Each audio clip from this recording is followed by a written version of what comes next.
Now, for the thousands in attendance and the millions watching around the world on HBO pay-per-view, ladies and gentlemen, from Mandalay Bay, Las Vegas, let's get ready to rumble!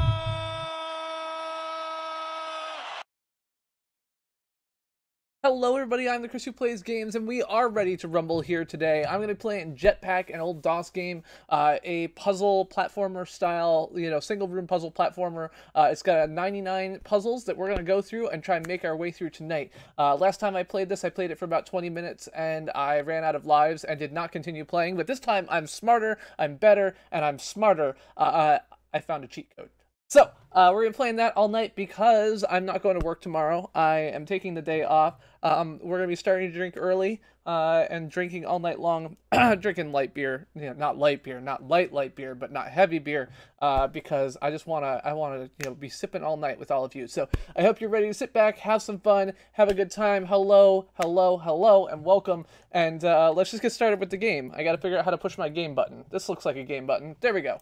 So we're playing Jetpack. Jetpack is a game that I played when I was a kid, and it goes a little something like this. You pick up a jetpack, you have to get these little green things and avoid the enemies. So you're like, hey, green things, cool. I like you. You're my friend. Hey, robot, you're not my friend, so I'm going to go this. One of the things I found recently is that this game does have a 32-minute task speedrun. And if they can, beat it with the computer in 32 minutes, I figure I should be able to beat it in 38 or something like that. So we'll just go through, and we'll expect that this will take us about, 38 minutes or so. Obviously that is not a reasonable expectation, but, we'll go with that and see how it goes. Last time I tried, it took me about 20 minutes to beat the first, I think, 7 levels. So, it seems totally reasonable to me to expect that I can beat the whole game of 100 levels in about, 30. That seems fine. Anyway, happy week of 4th of July. I'm actually taking all week off of work, which is, maybe not what the rest of you are doing, but I woke up this morning. I wasn't actually planning on doing that, and then I woke up this morning and I felt like absolute garbage, and my allergies were bugging me to no end, and I was like, you know what? I'm not gonna go to work like this. I'm just gonna call it done, and we're not gonna do that. So this is definitely slowing down a little bit. You can see the effect of that, all those enemies there. So, hello. I don't know why you can't do that. I blame technology. It actually might depend on what screen you're on, maybe. That's the only thing I could think of. Oy vey. Go right here. I think this is safe, and then that's gonna come down here. Go ahead, little robot arm thingy. Not arm, whatever. Anyway, yeah, so this game was released in '93, I believe. I had it when I was a kid, and I enjoyed playing it, but I don't think I ever made it past level 5. I must have put dozens of hours into it. And this isn't something I found about so many of these games, as I look back at them and I'm like, how exactly did I enjoy this game so much when literally the only thing I did, that was good. The only levels I could have played of this game would have been the first few. How did I find this game so entertaining when I never played 99% of it? It's always been a little bit amusing to me, but there we go. All right. There we go. Ride the snake, this says. Okay, well, let's ride the snake. We're going to start off with a double jetpack, so we'll have plenty of jet fuel, hopefully. We're going to avoid some of these little things bouncing around. Let's see. It has been a quiet day in the news for once. I think this is the first... This one's weird, because, it's the first kind of quiet political news day I feel like I can remember in recent times. Now, usually this means that, tomorrow is going to be really terrible. God damn it. That was not what I wanted to have happen. So, I think maybe we're going to see now that I'm not going to keep up to the pace of that task speed run in 32 minutes or whatever. I will say that they did not have a death in the 4th world, so clearly I'm not keeping up to pace. We're going to be a little bit behind the world record pace here. There we go. Dodged it that time. Take that. I can take these out from underneath. Get out of here. Haha, look at that. I trapped the enemy in a wall. That little bodysuit thing is an invincibility that you can pick up, but I don't need it because I'm just going to go around here and to the exit. Thankfully, I did not run out of jetpack fuel, which is what I was afraid of. And we picked up an extra life, so, you know, there you go. I did something good.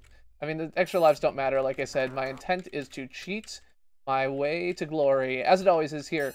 The rules of CPG: rule number 1, Chris is always watching. Rule number 2, Chris is usually lurking. Rule number 3, Chris is always right. And rule number 4 is Chris should always cheat.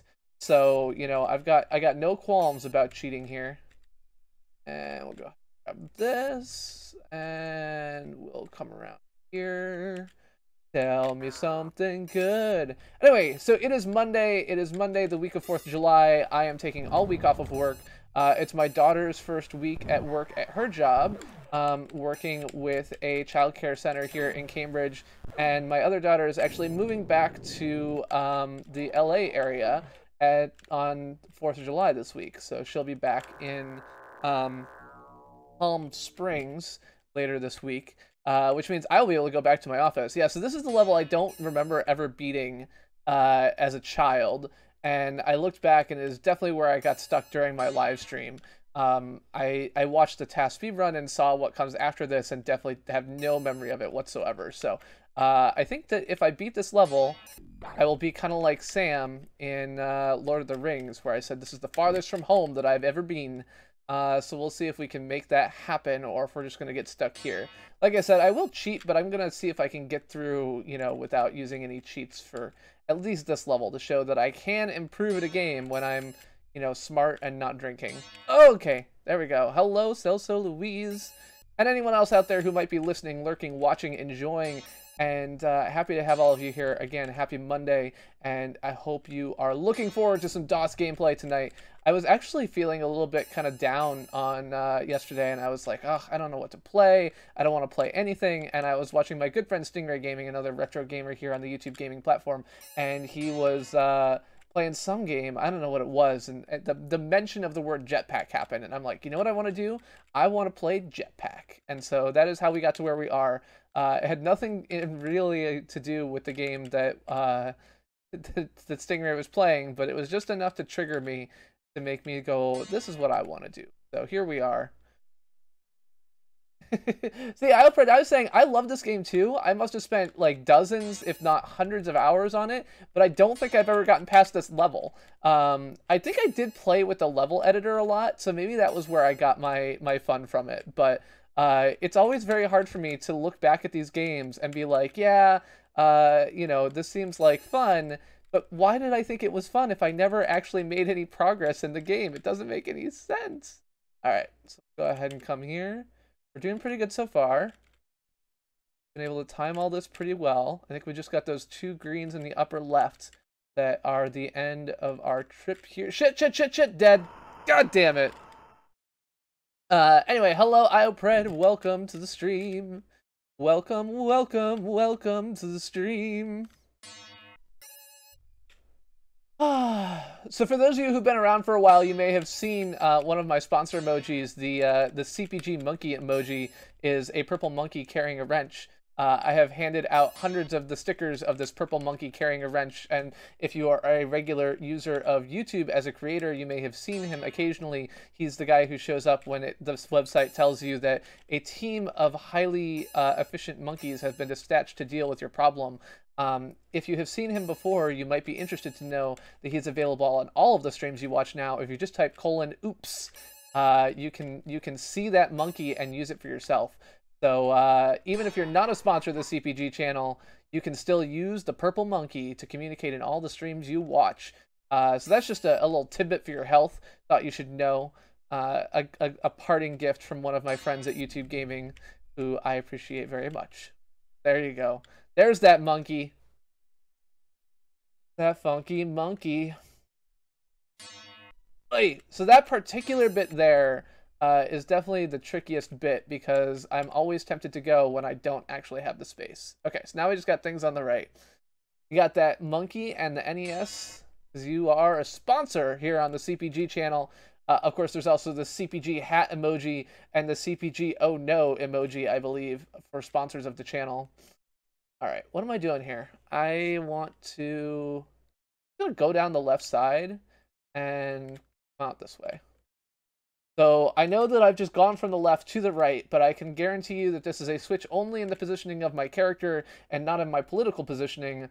I am still very much on the left wing of pretty much everything. So in the past week, we have seen the election, primary election results in one of the New York districts where Alexandria Ocasio-Cortez, is that right? Did I say that right? Who is running on a somewhat more progressive platform, was able to unseat her long-standing Democratic challenger, Crowley. There we go. Look at all those. Oh yeah, I got a cheat and a CPG rant emoji. Man, I totally forgot about those. Hello, Brad Pritchard. Welcome to the stream. So with her success in that election, how did I find this game? I mean, I found this game because my dad got a copy of it back when it was shareware back in the DOS days, I think is the answer to that question. Now if the question is why am I playing this game this week, as I was mentioning earlier, it was just the fact that someone mentioned the word Jetpack that did it for me. All right, I'm giving myself some extra lives here. There we go. Now we've gone from 2 lives to 45 lives. Hello, Dark Jake. Might be the only one. I hate it when that happens. I don't really hate it when that happens. I'm always happy to come and have someone hang out. Yeah, so totally fine. Happy to have you here, Dark Jake. Hello, player 2 CPU. See, Dark Jake, you're not alone. When you're on YouTube, you're never alone. You've always got that lurker sitting there watching, creeping on your pretty face. So, unless it's my face, in which case it's not quite so pretty, and the creepers aren't quite so creepy. They're pretty outspoken about their creepiness, so it's good. It's good. All's well. Yeah, so with her success in her primary election in New York, there's been a bit of a resurgence in the Democratic Socialists of America group, a group of political organization attempting to move forward with more left-wing progressive causes in the Democratic Party in this country. My neighbors across the street, of course, being the purported anarchists, but in reality more the progressive types that they are, have been members of the DSA in Boston for a long time, and as a result, I have followed some of their work there. Jess was actually mentioning just today, I guess she joined the DSA here, registered as a member of the DSA just recently. So trying to do something good in the world, because at some point we got to do that. I mean, that's because Doggeth is a socialist. He just doesn't realize it. My proselytizing has made him realize only what he already knew, which is that, you know, we live in an let's see, I don't know, a society of where all the rich people have all the things. An oligopoly? I guess maybe an oligopoly. There's another word. Oh, a kakistocracy is the word I was thinking of, which I don't know exactly what that means off the top of my head. I know that I've used it to describe Trump after looking up what it means, but now I don't know what it means anymore. So just pretend that that word means something good and that I said it. So I mean, I think Jean Grey, she turned into the Dark Phoenix in like the one comic I own. So I think that avoiding being her is probably good, but I mean, that was the X-Men of like 1995, so I assume that she's done something else since then. And yes, this game is very hard. I think that, as I was saying earlier, this is probably the furthest in this game I have ever made it. Of course, like, I have now died enough times that I would have lost all of my lives had I not learned by Google that there was a cheat code, so... I'm not sure that it's not a plutocracy, but kakistocracy was the word that specifically describes, I think, the Trump administration, which I don't remember what it means, but it's something like, you know, like a combination of being ruled by rich idiots, is the thing that is sticking in my head. That may or may not be accurate, but that is the image that I have of that word. But yeah, so Jean Grey, she helped out Cyclops do things. I like that those robots are trapped in a corner there. Oh, we're trapped in a corner there. God damn it.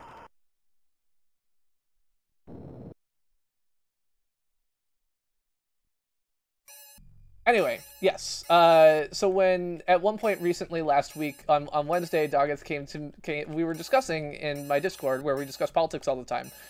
you know, what can we do? Like, we're in a pretty shitty situation. Like, what can we do to protect our friends, to protect our, you know, from some of the more evil abuses being perpetrated by the administration? Like, what can we actually do at this point? And the answer that, you know, I have been giving to that for a while, cribbing from one of my, you know, long-term activist friends on Twitter, is like, become friends with your neighbors. If you become friends with your neighbors, then when they come for your neighbors, you're more likely to do something about it, and they're more likely to do something to help you.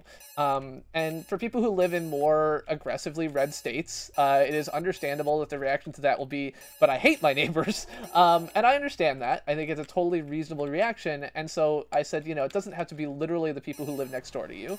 It can be others as well. And so I suggested that Doggeth go to a DSA meetup. There was one that they were doing, which was like a beer and like a beer event. And I think that going out and drinking beer and talking politics sounds like a great idea. I do it in my streams. I love it. And he's like, but I'm not that left wing. And I said, but here's the thing, like, you kind of are. The problem is that politics in this country has become so right leaning, that like even the DSA is not really all that left wing. Like, you know, people should have, you know, the ability to live and the ability to have jobs, the ability to have all these other things. It's like somehow become a radical position, which is ridiculous. So, yeah, I have to unlock the door by picking up all the green things. Sorry. So that's what I'm attempting to do. But yeah, so I basically, like, I linked to Ocasio-Cortez's platform, like a screenshot I found on Twitter, and I said, like, you know, what about this don't you like? And it was like, you know, healthcare for all, universal jobs guarantee, you know, a handful of other things. And he's like, well, but how are we going to pay for that? And I went into a little bit of like eat the rich, or tax the rich, you know, like in the short term, taxing them will work. We can eat them later after we figure out a system for equitable wealth distribution. Like, you know, Jeff Bezos in a single day can have his net worth increase by, you know, N billion dollars. I think at the time I was looking at it, we were looking, God damn it.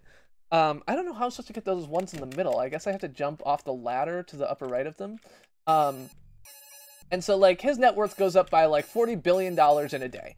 Okay, cool. Like, but that money doesn't go anywhere. Now, granted, if he sells it, he'll get taxed as capital gains, long-term capital gains at 15%, blah, blah, blah. But you have all of this, like, huge amounts of wealth by these extremely wealthy people, and it's not going back in. And we just gave all of those rich-ass people, like, a tax cut. And what did they use that tax cut for? Well, they used it to make themselves richer via stock buybacks. And he's sitting here, you know, running a company with terrible labor practices, that, you know, because of lack of unions in this country, meaning that, you know, people aren't effectively organized and able to organize for themselves. And I said, like, look, you know, you believe in labor unions. You believe in healthcare as a human right. You believe that people should not be dying just because they're poor. Those are the fundamental ideas that are proposed, ideals that are proposed by the typical democratic socialist candidate. You believe in the tenets of democratic socialism as it is espoused by the candidates actually running on that platform in this country.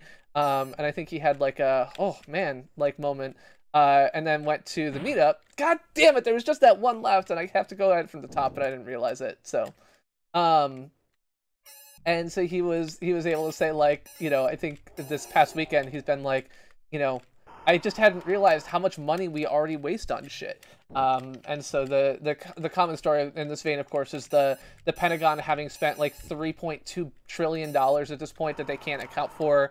So they're going through their first audit, like external audit ever, and it's like, yeah, these books don't line up at all.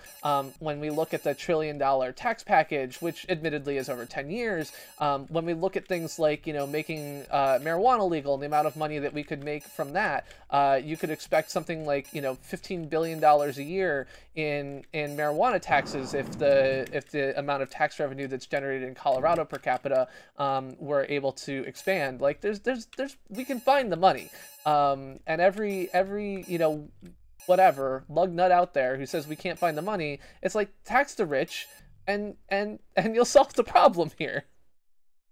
I don't have a jetpack on this level, so that's the reason that this particular level is very not jetpack oriented. You can see I have a little fuel indicator in the bottom left. You don't actually, like, you have a jetpack all the time, but you don't always have fuel for it. So I've got to pick up fuel if I want to fly, and this level doesn't have a and this level doesn't have any fuel. So yeah, so we're just gonna be doing shit like this all night. Like it's very much a, you know, kind of like an action puzzle game, you know, working out the thing. So this is, there you go. Now I got some jetpack fuel as a random drop, which definitely makes this level easier. I only got half a tank, so you can see that I don't have a ton of jetpack fuel, but it should probably be enough to get through this level if I'm careful. This platform I'm actually safe on. Here. Try and keep those robots trapped in their little loop. Okay.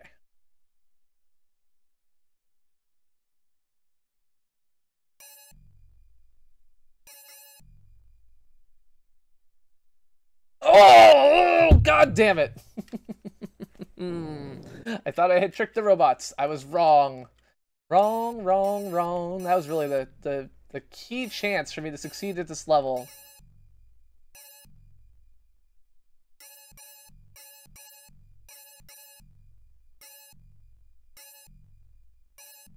Yeah, I saw some comments on Shane Dawson and his docu-crime series. I have not watched it because I kind of hate YouTubers as like a class of people, and I feel like he falls into that class. So I have no particular thoughts on his work in particular, but you are not the only person that I have seen making a comment that perhaps he has mastered the genre. Wait, no, fuck! I mean, I feel like the biggest problem that I have in this case is that he's an involved party here, isn't he? Like, he was one of the primary attractions of TanaCon, and I understand why that makes him more interested in producing content about it, but it feels a bit weird for him to be investigating an event that he helped, like, promote and was part of creating a success and documenting its, like, terrible fall. Like, that would kind of be like, I don't know, like Gerald Ford documenting Watergate, or, you know, I don't know, that was the wrong person. Like, not the main ringleader, but whoever the second in command is in the Nixon administration documenting Watergate, like, just feels wrong somehow. Oh no, no, fuck.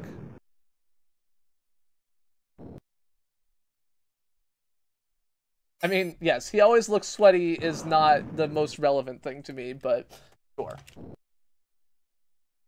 Anyway, should I put on some music or something? This game doesn't really have music, and I'm feeling the lack of a music vibe. Put on some weird DOS chip tunes or something. I don't know. Let me find me some music to put on. I don't really like Brad's music. And I could put on music that I like, but then you would all make fun of me for my terrible 90s taste, so... And my terrible singing. Alright, so you're trapped in your little loop. I should be able to go here. Alright, I'm gonna go left now.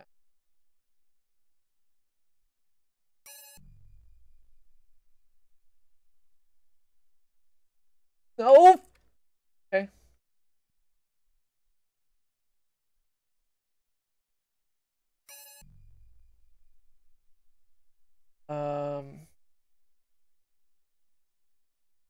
Fuckity fuck. Fuckity fuck.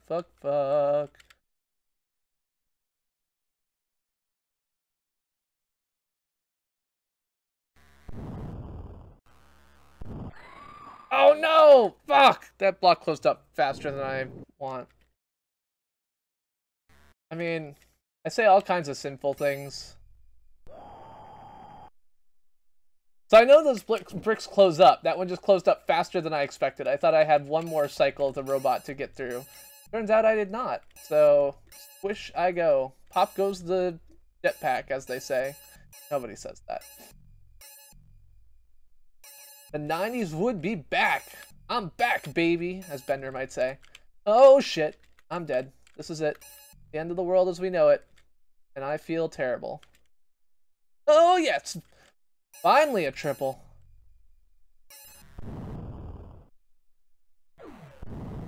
Oh!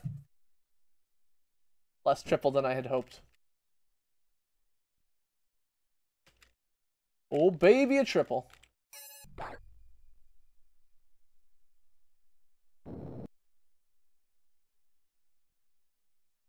Yeah, I don't know. Maybe I should just play my 90s music. You can listen to me do lip sync and karaoke all night long. Hoo-ah, hoo-ah. I'm excited because I'm taking all week off. I was gonna find Brad this morning and be like, Brad, I'm gonna play some golf with you, but then Brad wasn't around. So he was off watching some kind of Mexican standoff.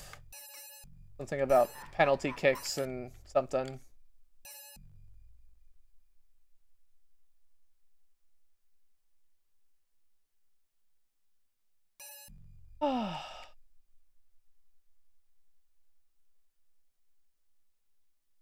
Well, I think the biggest answer to how do you expect to grow for this channel is I don't.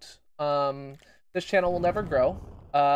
It is a niche content that is not interesting to the vast majority of people. It does not have an ability to reach an audience. There is no effective marketing strategy that I can use to attract that audience. And while I think that there is a larger audience than is here who would be interested in the content, I don't know that I would like. That's always the case. You know, I was talking about this weekend in Discord. Is like, you know, I think about this sometimes because oftentimes when people come to the stream, they're like, "Oh, I really love your stuff. Like, I wish like I could watch more. Or wish there were more people who stream like this. Or, you know, like you do X, and I wish more people did X." And I'm like, "Oh, like there must be other people out there like that. Like there must be other contingents of viewers who would just love me if they could find me, and I just have to get it so they can find me." Then I think back, and I'm like, you know what? Like, yeah, sure. Of course there's more people out there who would like my content, who would like my content. God damn it! I had a jetpack and I didn't, whatever.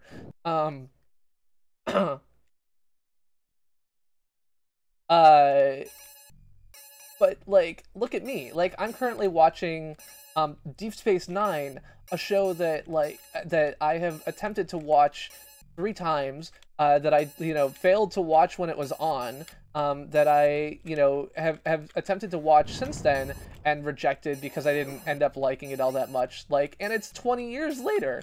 You know, I cannot expect that I'm going to be, and I'm enjoying it.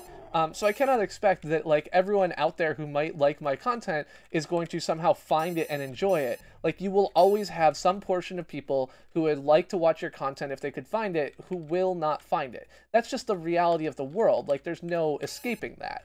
And so for me to pretend that like somehow I can expect to get 100% penetration within my target audience is a ridiculous, absolutely ridiculous idea. So there's that. And then, like, once I think about that, I'm like, okay, well then what do I want? What do I do? Like, what's the thing to do here? And I think the answer is like, go! Like that. I survived. I made it. I did it. I won! Yes! Oh. Did I die? Hello? Can you hear me now?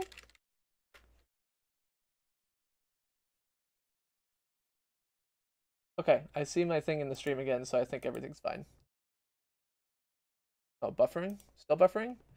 Somebody tell me something. To grandmother's house we go. The horse knows the way to carry the sleigh through the wide and drift. Oh, over the river and through the woods. To grandmother's house we spy. Hurrah for the fun is the pudding done. Hurrah for the pumpkin pie. I don't know if anyone can hear me. I don't know where anyone can go. I don't know if anyone can hear me. If they can't, I might have to go. I know that I can open beer now. It is cold, delicious, and sweet. I know that I can open beer now. And I don't know if you can see. I know my beer now. It's Hogarden, and I like it a lot. Okay, YouTube. Playlists. Songs I know the words to. Which is only relatively but you know, songs I know the words to. The blue button. This video contains music from WMG, who has blocked it in your country on copyright grounds. Well, screw you, WMG.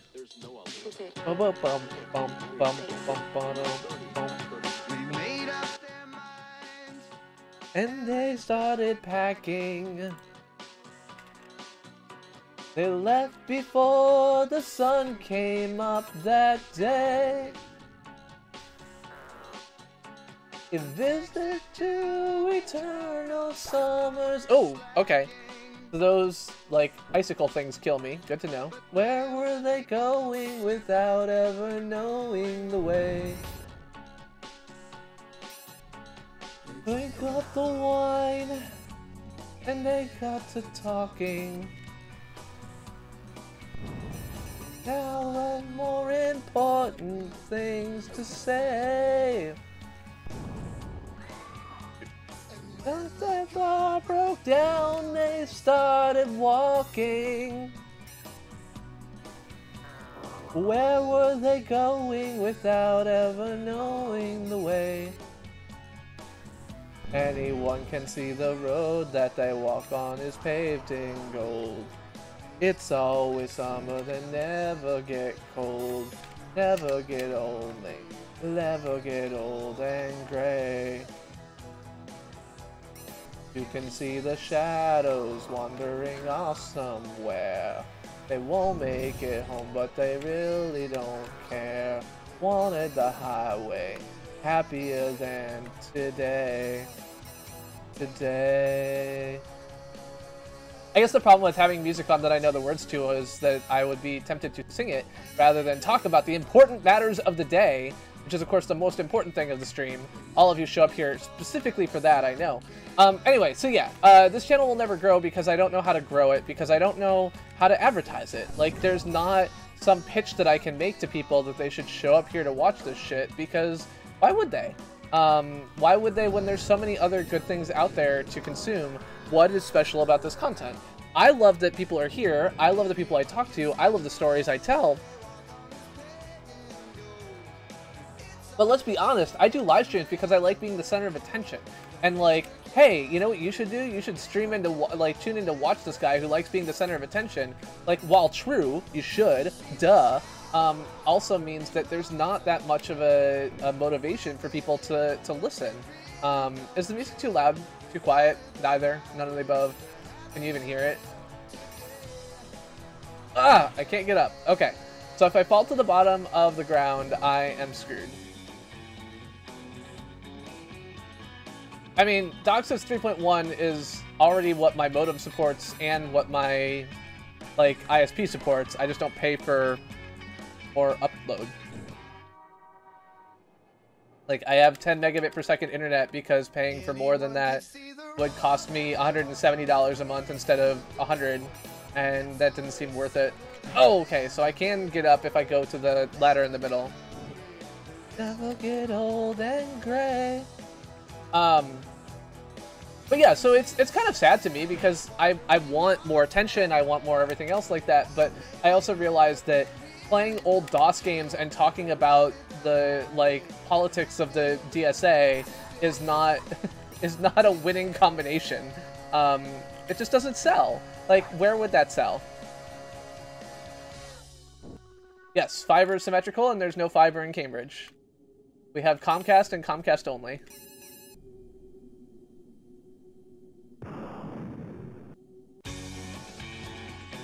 I don't think there's any hidden demand for Jetpack. Amusingly, so I think when you quit the game, it says something like, you know, this game was released in 1993, and the game actually says something like, look for Jetpack 2.0 in 2000.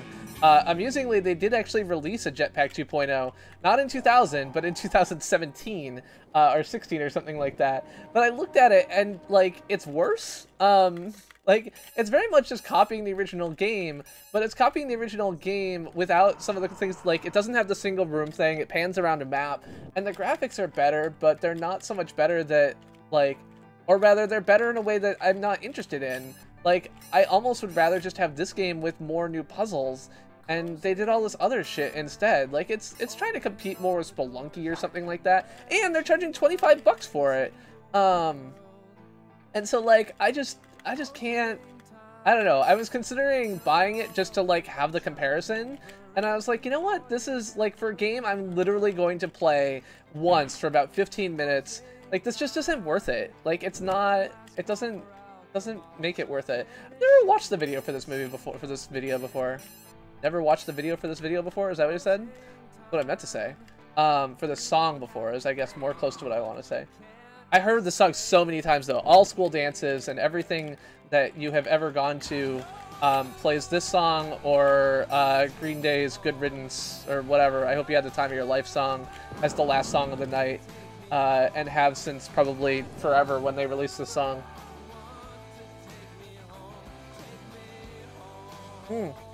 Mathros, I think that is totally reasonable. This game has very much a Load Runner feel, and is part of the reason why I think, or, you know, it's part of what I enjoy about it. It's another one of those, you know, kind of puzzle action-y games, which is not, I don't know, is the puzzle action game really a thing anymore? Like, there's a puzzle platformer genre, but the action side of that isn't really something I see as much of, I don't think. I think Bomberman is another example of that, like, in general. Okay, so I can hop up elevators or ladders to go up higher.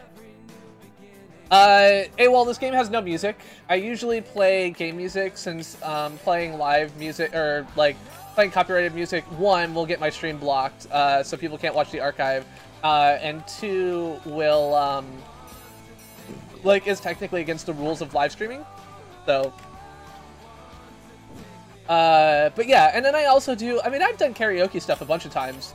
I've done, you know, like, hey, pay me $2 to, like, sing your favorite song or whatever else like that. I don't do that as much anymore because I realize that I enjoy playing the game while I sing music, and I can't, like, read lyrics and play the game at the same time. So I can sing a song and do it, but I can't read lyrics and play a game and sing a song at the same time, so...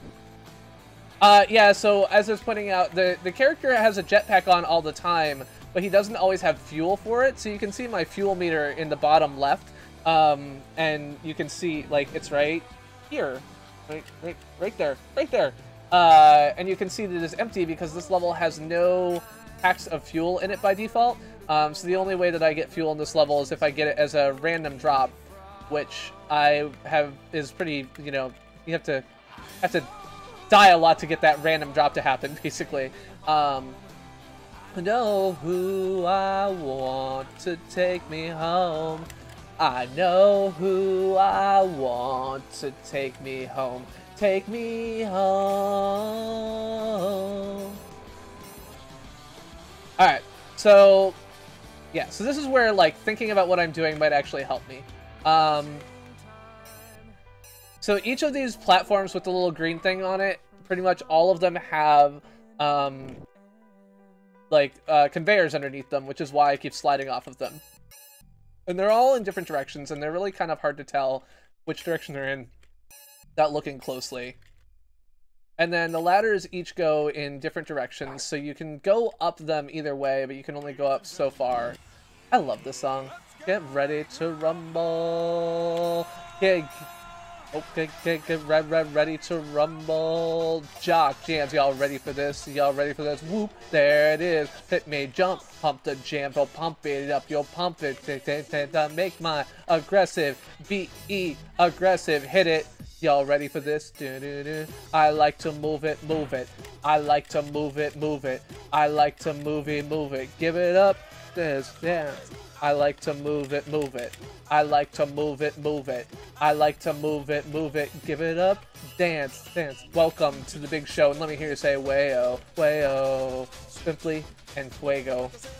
Way-oh. Butterfly, that's all. Let me see that tootsie, tootsie roll.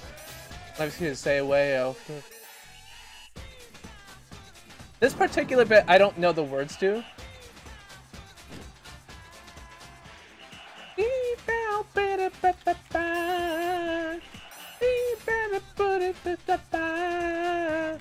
Action, action, we want action. ACT, woo, woo, ION.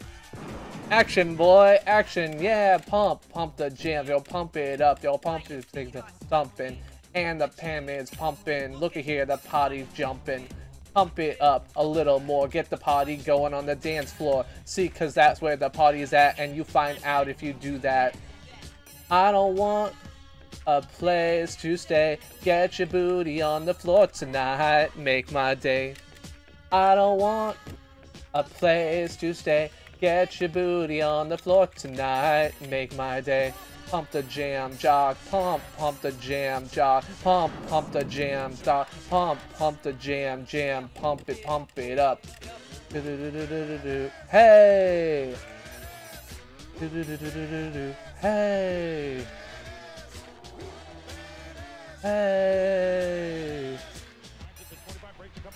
Am I gonna go? Am I gonna go? He could go all the way. Hey, hey you, get out of our way because today is the day we will put you away.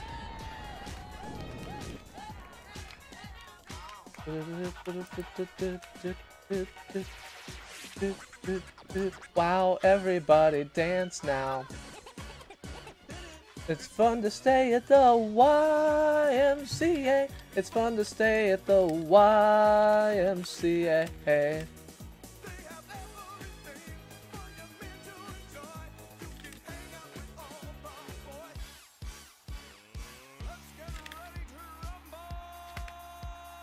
Get ready to rumble. Don't pump the jam, pump it up. You'll pump it. Make.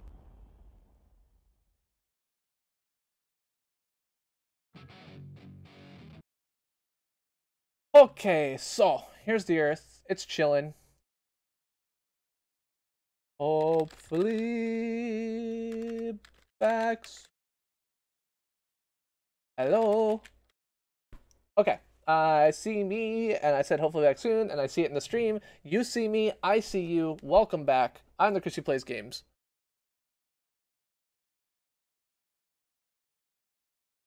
It seems unlikely this will make a difference in anything, but anyway. Okay. So this weekend was a weekend of exciting things.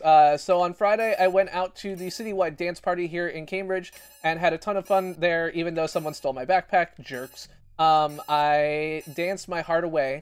On Saturday, I went to the decidedly less fun, but still important, rally to restore sanity and or freedom. No, sorry. That was a much more fun time in American politics. The rally for reuniting families here in Boston. Tens of thousands of people showed up. I don't know, I didn't see an official estimate, but it was definitely big, especially considering that it was like 96 degrees and humid as fuck out. And so there were a bunch of people came out to that, and the goal, of course, being to bring attention, you know, insofar as attention needs to be brought, but really more so to engage in solidarity, pushing back on the various ridiculous attacks on immigration by the current administration. And both of my senators, both Senator Liz Warren and Bismarcky, as we call him here in the stream, were able to make it to that rally, as well as one of the Kennedys. I don't remember which one. Joe, John, Jacob, Jingleheimer. I don't know what their names are at this point, but whichever Kennedy is currently reigning in Massachusetts politics was able to show up as well as my rep, Michael Capuano, was there. And, okay.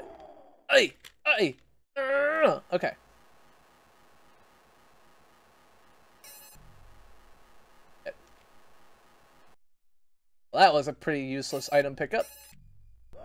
Damn it.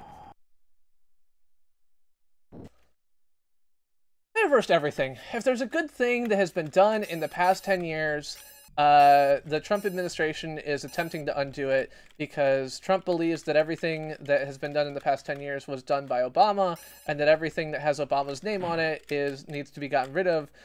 It's unclear why he believes this. The most obvious reason is that Obama's black, and maybe that's it. It's not, I don't know. I don't know. It's weird. It's like honestly confusing to me how someone can be like Trump. I know that, like, we've been doing this for a long time. It's not like it should be new at this point, but it still feels strange to me to just, like, look and be like, God, how can you be this way? But here we still are. But yeah, there's an effort underway in Massachusetts to attempt to roll back the protections for transgender people in public places that made it onto the ballot, unfortunately. So I signed up with a group to help canvass against that ballot question.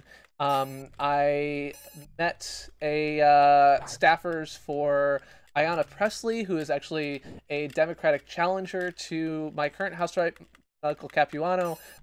It's the first time he's like Crowley in New York. It's the first time he's had a challenger in a long time.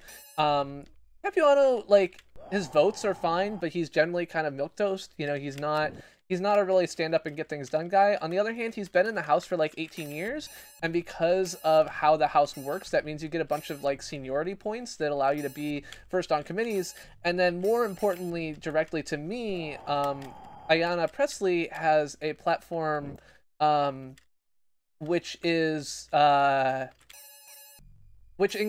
a comment on sex trafficking, and pretty much every politician that has a position on sex trafficking on their website is going to be someone I disagree with, because none of them will have engaged with the community of sex workers to understand how their actions negatively affect them.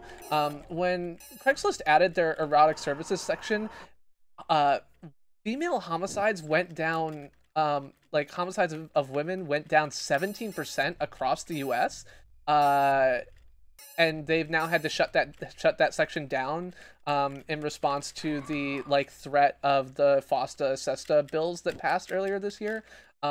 Basically, like, these laws, unfortunately, regardless of their intent, have the side effect of you know, women dying. And that is shitty. Oh, god damn it. Okay. Need to not use up all my jet fuel. Okay. Oh, okay. Get on a freaking ladder. Oh, god damn it.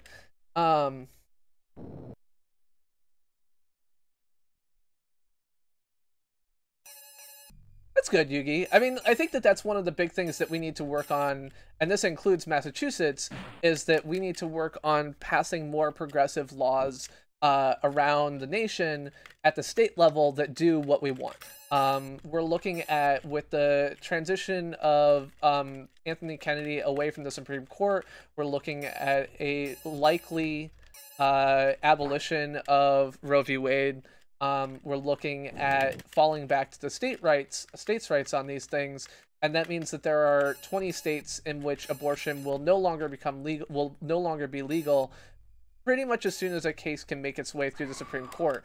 And that's, you know, assuming that there isn't some like magical way in which a like decent centrist judge doesn't get elected, which seems almost impossible at this point. Trump's picks are all coming from the Federalist Society list, which is a strong set of people who are, you know, the people who are on the short list are not at all compelling in that regard. And so we need to be looking at better laws at the state level to protect us. And this is part of the reason why, like, connecting with your neighbors can be good, is because it allows you to build local political movements. So one of the things, of course, that I'm doing in Massachusetts has been concentrating on this, or in Cambridge in particular, has been concentrating on this idea of municipal broadband and going out there and doing that. The city of Cambridge can certainly afford it, and it would be a good, like, social justice, a good equity thing, like digital equity thing. It would create a better environment for businesses who would no longer have to pay fucking Comcast thousands per month. Overall, Comcast as a cable company is making something like $35 million per year off of Cambridge residents, and there's no reason that more of that shouldn't go towards the, and that's not the internet business, that's just the cable TV business, and there's really no reason to think that the internet business is much smaller, and like, having that money stay locally, go to local companies, participate in local firms and other things like that is a thing. So yeah. Oh yeah, I mean Comcast is a fucking disaster. It's a complete like in internet here, it's a complete monopoly. There is no competition in Cambridge whatsoever. This is why my internet is $100 for 10 megabit upload. And yeah, god damn it. And now they're attempting to like gain and consolidate more power as a content provider, to do things that are terrible. I mean, Jose was talking earlier this weekend about the fact that he had to go out and buy a VPN in order to better better access YouTube, because for whatever reason his connection through Cox to YouTube is just completely unusable for watching live streams, in particular probably low latency live streams. And I said, yeah, that's what happens. But and in your case, it's probably just an accidental like technical situation where like really someone should be plugging in more wires somewhere for some reason and someone isn't for some other reason. But this is what the net neutrality mess is going to look like, is people doing that on purpose. They'll say, well, we're only going to connect so much connectivity through to YouTube. Beyond that, they'll have to pay us, or customers will have to pay more, or something else like that. And that network neutrality world will come about because these major providers now are all also content providers who are trying to do that. The routing, it's a complex situation. Again, this is one of those cases where this was my job. This is the one thing about YouTube that is actually like, if you've ever asked me something about YouTube and I've been like, that's not really my job, but I'll look into it. Jose's issues with like his internet not working to watch YouTube, which he reported to me like effectively the week after I left the YouTube team, are what I did as a day job. And I understand a lot of the ways that things can happen in this regard. And it's complex, and it's made more complex by the fact that YouTube is a giant, global network of CDN, and these things happen, and so on and so forth. By the way, the shoots in this case are the, every other ladder goes down. So this ladder is a downward ladder, and that's why it's called a shoot. This ladder is an upward ladder, which is why they're calling it shoots and ladders, because the ladders go in both directions. Yep. So YouTube, it's a complex situation. One of the things there is YouTube doing enough to monitor their situation with Cox so that they actually know there's a problem? And my guess is the answer is no.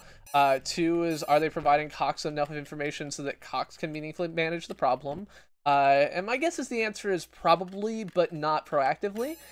They're giving Cox like a dashboard of something they can look at, but dashboards are just technical debt writ large, so... I mean, I know that's not what they are, but in the game that only has, things that go down slowly and things that go down less, like, and things that go up, like, look, it's going down. That's a shoot. Like, a ladder, an escalator that goes downwards is pretty similar to a chute in my mind. God damn it. Nope. Gotta hate YouTube sometimes.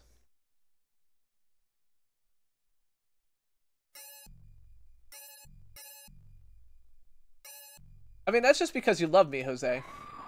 At one point I looked at, I was attempting to understand, I was working with the recommendations team to understand some of the shitty recommendations on my homepage, and so I got access to look at some of like internal stats or whatever, and one of the stats that YouTube has is like, how likely are you to click through to the stream based on whatever bullshit model YouTube is using this week to make those decisions. And I was looking, and like whenever Brad wasn't live, it was like, oh, you have a, an N% chance to click this and an N% chance to click this. And whenever Brad was live, it's like, you have a 50% chance of clicking this video. I was like, yeah, you're right. Like, true. I'll accept that.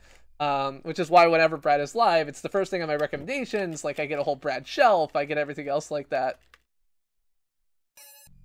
Yeah, I mean, Honest DNS is definitely a thing that we do pretty well. I don't know if that name's public. Well, Google DNS is a thing we do pretty well. It's one of the cool stories is like when Turkey at one point was doing kind of internet blocking one of the things they were doing was just blocking things on they were forcing ISPs to block things at the DNS level, which is obviously not very effective blocking, but it is what they were doing at the time. And so there's like pictures of during the like Arab Spring or something like that of people like having spray painted 8.8.8.8 on like walls. So there's one of the Zurich offices that the conference room just has a big, like the entire wall is a blown up picture that someone took of this spray painted DNS server name, as in an attempt to you know, prevent this censorship, government censorship. I think it's so cool. Like Google allows people to do that, so.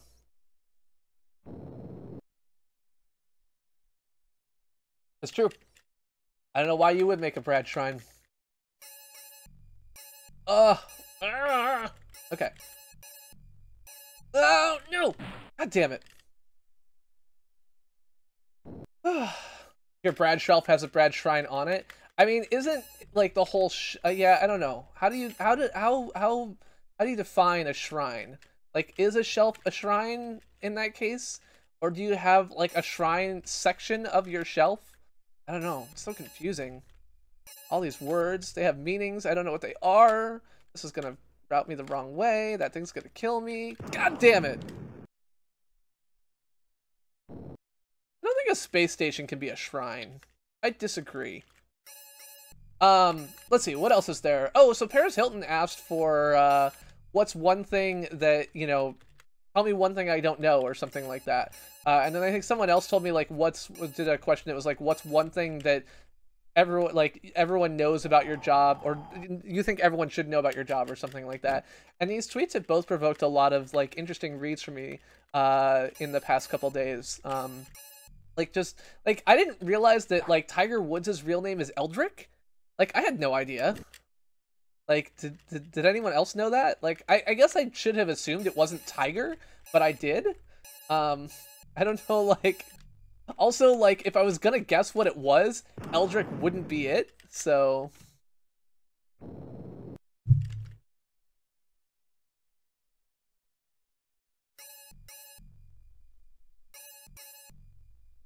I mean, I don't think you have to build a shrine for people just because they do something slightly decent.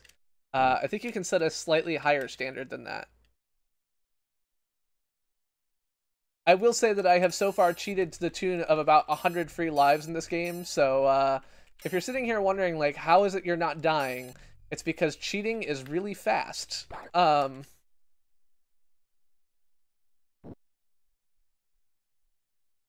Yeah, but, I mean... I don't know, my first name is CPG, so... But yeah, one of the goals that I was thinking of recently for content is I was like, you know what I want? I want, like, something that is, like, if I ever go viral, I want something that I can feel proud to link to, that I, like...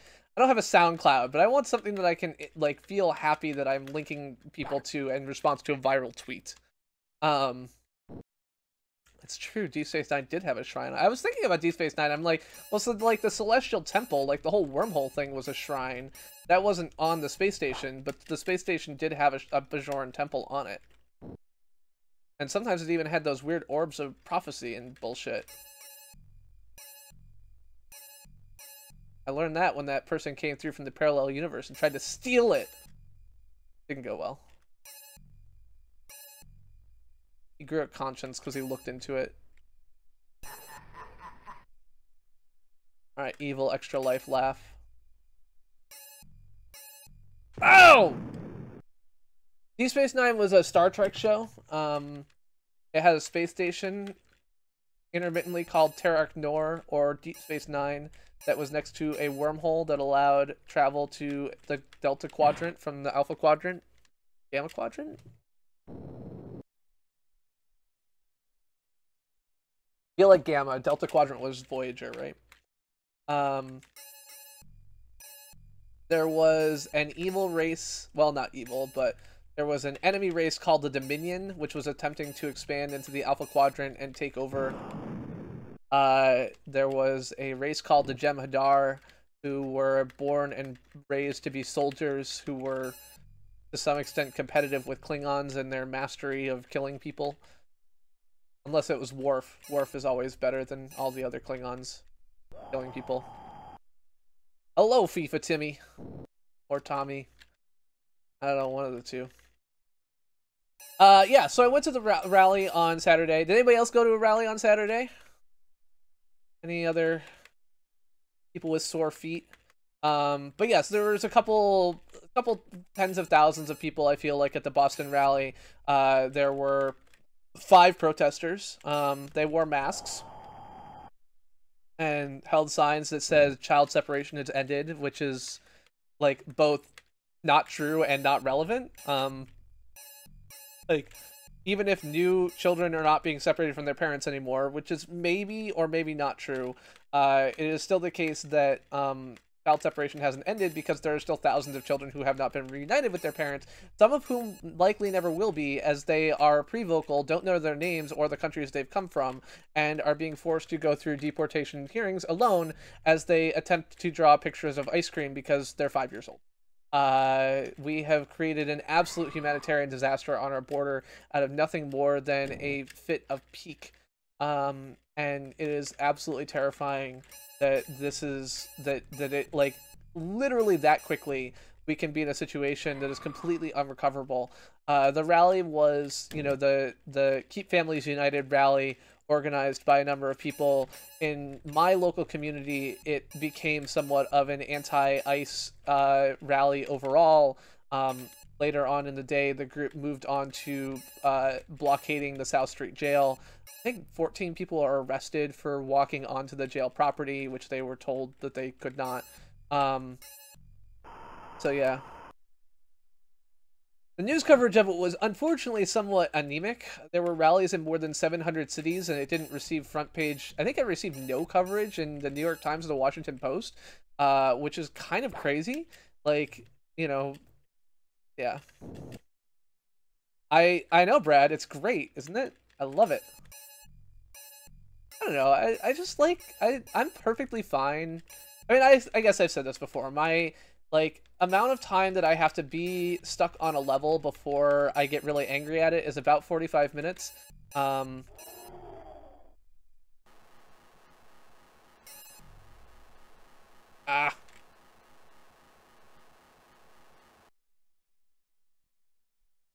Oh! Actually doing pretty good that time.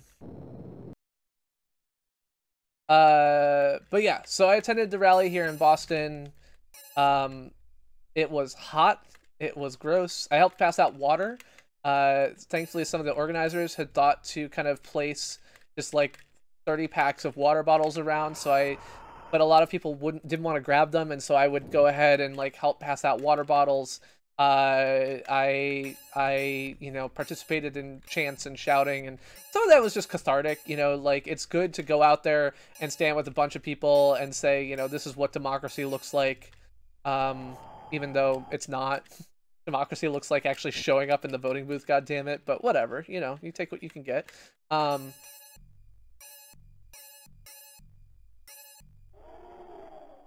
So the primary thing that led to the rally, Timmy, was that so earlier this year in April, the Department of Homeland Security and Department of Justice, they established a zero tolerance policy for people crossing the border seeking refugee status, that they would basically all be considered criminals, and they would all be tried criminally. Because of what being tried criminally means, it means that they had to be detained. And being detained means that they had to be basically put in jail. Putting them in jail meant, for these people who are coming over with families, because there are not resources that allow families to be kept together, they just don't have jails that are like designed for families. That's not like a thing we design jails for the most part. They decided that they were going to have to separate the children from their parents. And so they would put the children in facilities designed for children and the parents in facilities designed for parents. The problem is that sometimes those facilities are across the country. So there are children who are being housed in New York while their parents are being housed in Mexico, or in some cases have already been deported. So we literally have extremely young children who are in jail, in children's jails in the US when their parents have been sent back to the country they came from. The newness of this policy is the zero tolerance. Basically, the Obama administration looked at a similar problem and said, like, this is too inhumane. We can't do this. Like, we want these people to stop coming. We want to deter people from coming and crossing the border illegally, but we cannot separate parents and their children, and we have no resources to keep them together, so we're just going to let them, like, go and tell them they have to be back for their court dates. Which had kind of worked. But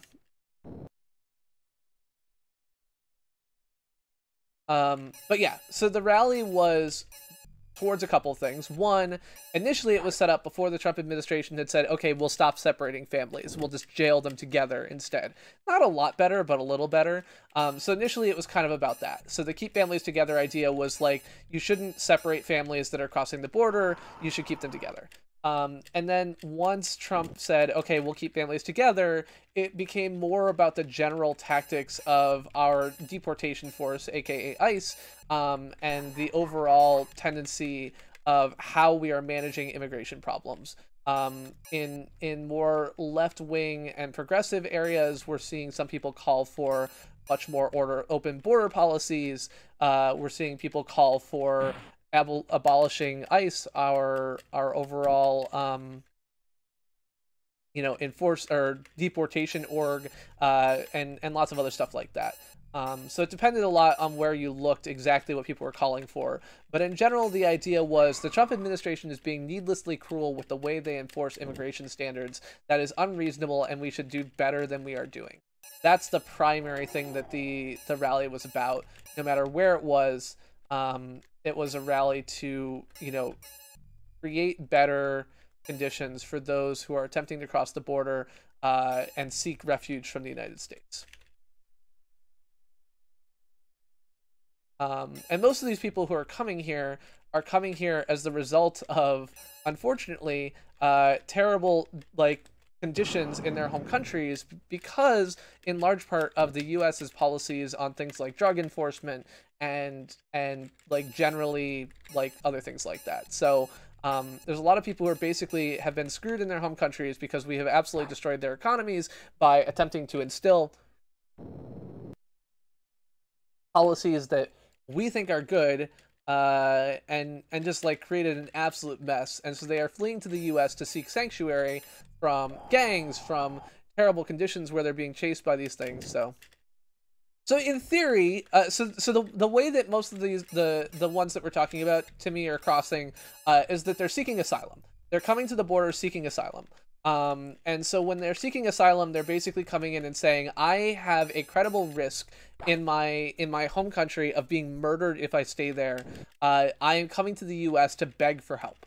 And this is a process, it's a legal process that anyone can go through. If you are from another country and you have a credible risk to your life, you can come into our country and say, please help me. And we have a whole set of policies that we do, and we accept a certain number of people if they pass a credible threat test and go through a set of proceedings that takes something like a year. Takes, at this point, I think it's about 20 months backlog. And so if you want to go through this process, you can. And the way this should go is that you should cross the border. There's a certain point where you cross the border, you turn yourself into the authorities, you say, I'm seeking asylum, here is why. They take your name down, they take your papers, and they say, okay, be at court on this date, we're going to interview you or anything else like that. And so that's the general way this is supposed to work. What the Trump administration did is basically say, we have this whole policy for how many refugees who are seeking asylum that we should invite into the country. And we just don't want to do that anymore. We're just going to close the door. Like, we're not going to help any more people who are in trouble. It doesn't matter why. And our goal is to scare them away. Our goal is to keep them from coming here at all costs. And the way we're going to do that is we're going to be so needlessly cruel to them that they are scared from coming here in the first place. So this is sort of like, if I wanted people to stop coming to my live stream, like, I could just, like, I could just be like, you know, like, I could just like swear up and down at everyone who came in hopes that this would, you know, scare them away. Now, if they had to, this is a really bad example. I can't come up with a good example off the top of my head. But the reality is that, like, we were doing this to try and keep people out, even though they had a legal right to come here and ask us for help. Now, like, would it be nice if people could, you know, immigrate in a more reasonable, like, time frame so that they didn't have to come and seek asylum, that they could come through some other process? Yeah, that would be great. Unfortunately, getting a green card is a process that takes much longer, and becoming a citizen effectively takes infinitely long. There have been people who have been working on becoming a citizen for something like 15 years because our immigration system is so broken that we've essentially made it impossible to come here legally. Some of that is just by backlog, some of it is by intention, some of it is racially motivated, some of it is just administrative. It's a real disaster.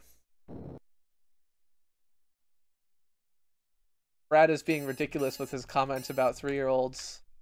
I want to say that for the record. He can't hear me, but and so yeah. So people who are fleeing for their lives, the reality is that they don't have the time or ability to come in here any other way. Like, it's just not possible for them to do that.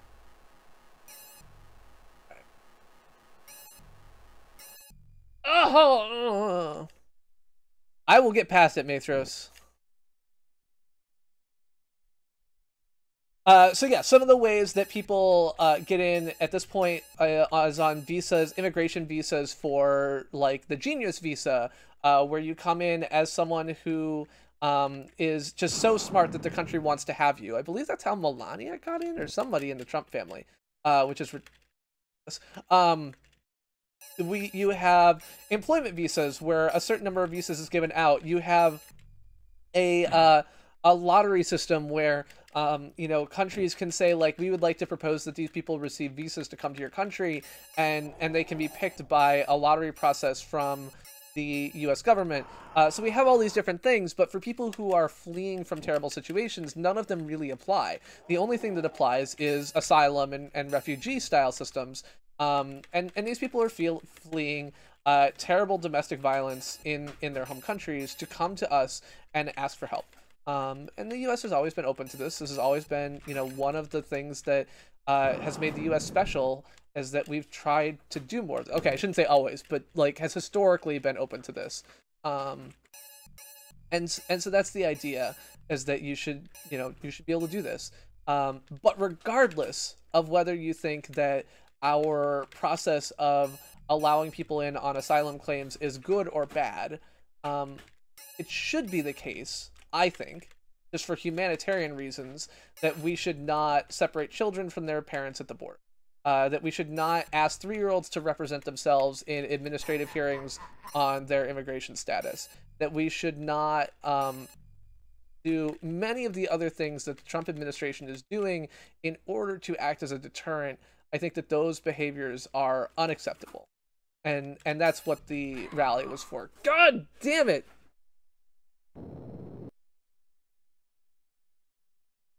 Yeah, exactly, Mathros. Give me your poor, your tired, your huddled masses yearning to be free. That's a position that I strongly believe that we should attempt to hold ourselves to. I think that we should, you know, do the work that we can to try and make that happen. Because it's a lofty and a goal, and frankly, one in which one of the richest countries in the world should be able to meet. Like, we're better than to turn people away because we've exceeded some kind of quota. We're better than that, or we should be. Maybe we're not, but we should be. And historically, maybe we have been. And that's what I look at, and that's why I march, is to say we should be better than this.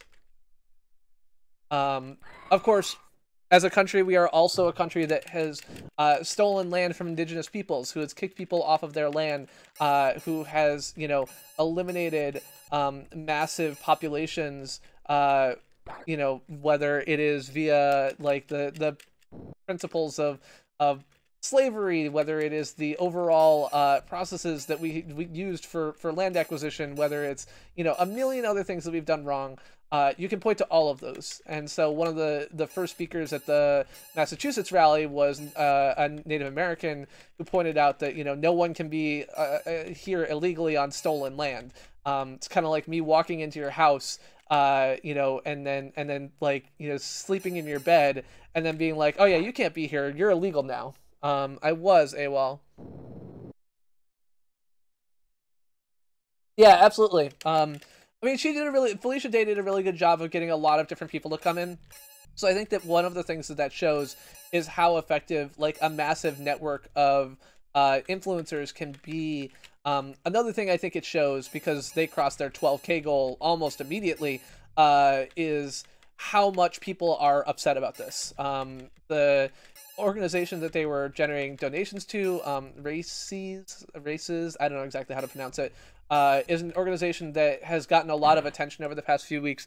It does two primary things. One is that it seeks to find and represent underrepresented or underage minorities who've been separated from their parents, so they try to provide them legal representation, which, again, the government doesn't have to, because this isn't a criminal proceeding, just a administrative proceeding. And then the other thing that they attempt to do is offer bond.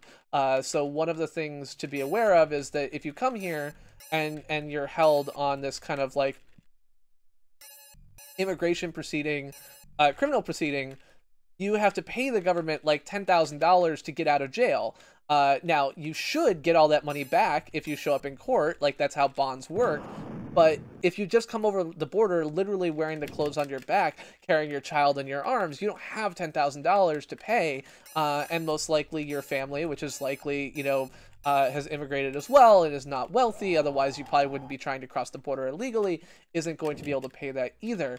And so you're looking at a situation where these people will stay in jail just because they don't have that money. And so basically this is just another case of money bail is terrible, but Races acts as a bond organization, basically putting up those funds.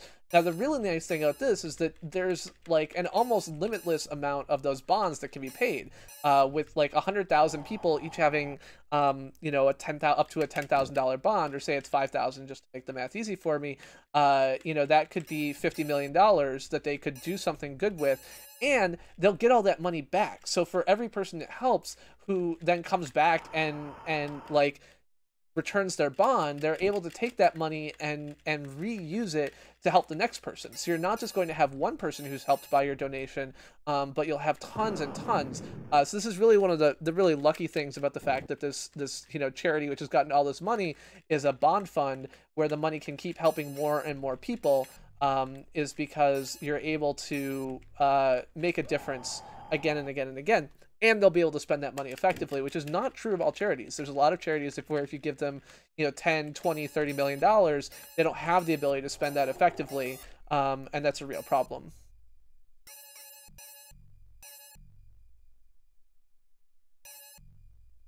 But that is not the case here, which is great. Oi!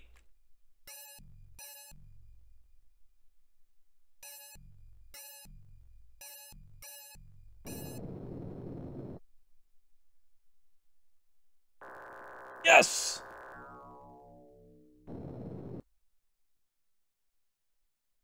Yep, absolutely, Mathros. Yeah, so, let's see. What am I trying to get to? Oh, there's two things in there.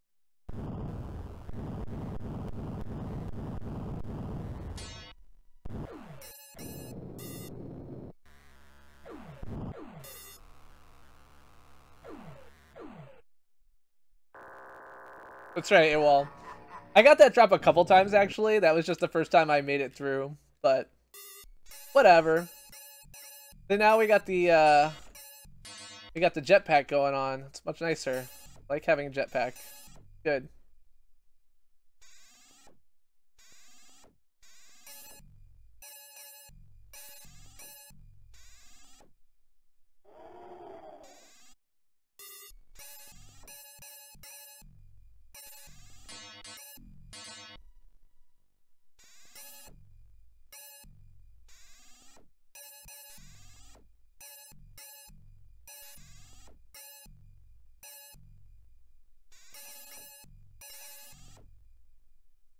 All right.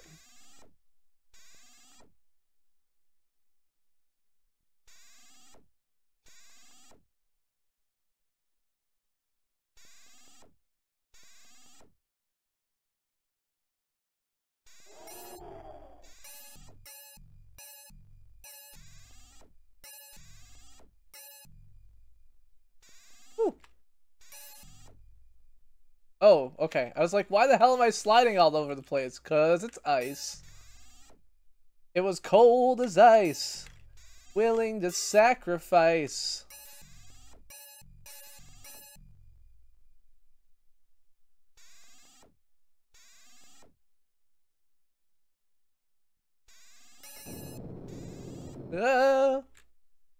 Fuck.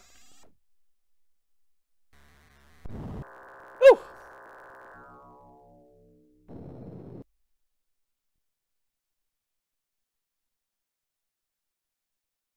Okay, that time at least it was probably my side, so OBS does confirm that I had a set of lost frames that time.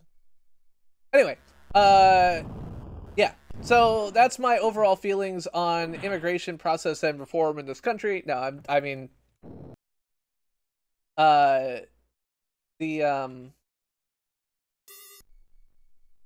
yeah, so like immigration is complex, and there's lots of different people who have lots of different opinions, which are all reasonable. It was good to go out to the rally. I got to see both of my senators, which is always reassuring, and got to see them both say reasonably decent lip service to some of the ideals that I uphold about how we should be treating immigration in this country. So I thought that was nice. I thought that you know, there's a lot of people who are taking some of these comments to maybe mean more than they do. Politician speak can be kind of misleading. Abolish ICE has been the keyword that many on the left have been going with. My personal take on that is that if you're saying abolish ICE, you better at least mean like roll back to the INS approach that we had pre-Department of Homeland Security. I think that the overall transition to the Orwellian immigration state that we've had post 9/11 is like the majority of the worst thing we're looking at. But some people will say you shouldn't say abolish ICE unless you literally mean like abolish all border control, and I think that that's maybe a bit extreme even for me. Liz Warren said that we needed to you know, reconsider ICE or something along those lines, and replace it, reform ICE and replace, I don't remember, she didn't say reform because that word would have caught my ear, but we needed to you know, replace ICE with another organization that more directly aligns with the morals of the United States. And I think that's actually true. ICE, as a result of how it was formed, has like utterly broken you know, morals and processes in place because it was formed at a really kind of shitty time in US history. It was formed, you know, it came out of 9/11, it came out of a bunch of really terrible experiences that we had with, you know, immigrants at the time, or at least perception that we had with immigrants at the time. And I think that that is why it has become this like utterly amoral organization that thinks that like stopping immigration at any cost is the goal, is because they were brought up in a world where that kind of was the goal. So yeah, I mean, the reality is that you also, like, if you look at, for a long time, our problem was immigration from Mexico. Like, that was a huge thing. And because of the changes in border control post 9/11 and, like, the overall improvement in the Mexican economy, what we're seeing now is that that's not the case anymore. It's no longer that we're seeing immigration from Mexico as the majority source. I think like 3% of people coming to the U.S. border at this point are Mexican, while like 90% are like from Central American countries like Honduras, whose economies and overall state have been declining rapidly as a result of a series of really terrible situations, again, oftentimes caused by the U.S. and our terrible drug policies. So we've created these disasters of humanitarian disasters in these other countries by our drug policies and our behavior. And then when the people come here and are like, the fucking gangs are trying to kill me, like, please help, we're like, nope, we're going to take your child, lock them up in a cage thousands of miles away from you, adopt them out to foster parents without telling you, and then send you back to your country, and you'll never hear from them again. Have fun. Like, that's just so fucking wrong. Yeah, Honduras and Guatemala. I think Honduras is the #1. I think Guatemala is up there. I don't know off the top of my head. I remember Honduras off the top of my head because it's definitely the biggest one. Which I think I'm right in describing as a Central American country, but if I'm wrong, feel free to tell me. My geography is terrible, and I feel stupid when I say really stupid things. So feel free to tell me when I'm saying a really stupid thing. Get out of here. Yeah. Oh, good.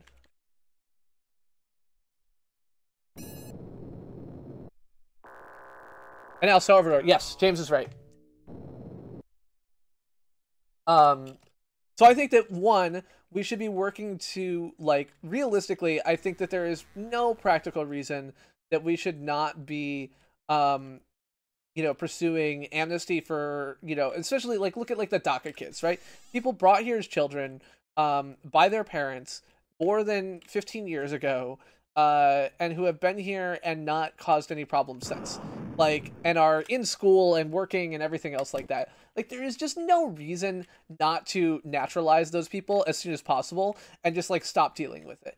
I know that Trump wants to get, like, paid for his wall first, but let's just be clear that whether he gets his wall or not, anything that we do that hurts DACA recipients is absolutely terrible. Practically. Like, from a practical matter, these are people who are well-behaved, people who are either in school or jobs, who have been here for a decade or more, and there's absolutely no reason that we should not be keeping them in this country. It would be ridiculous. We should be naturalizing them, declaring amnesty, naturalizing them, and be done with it.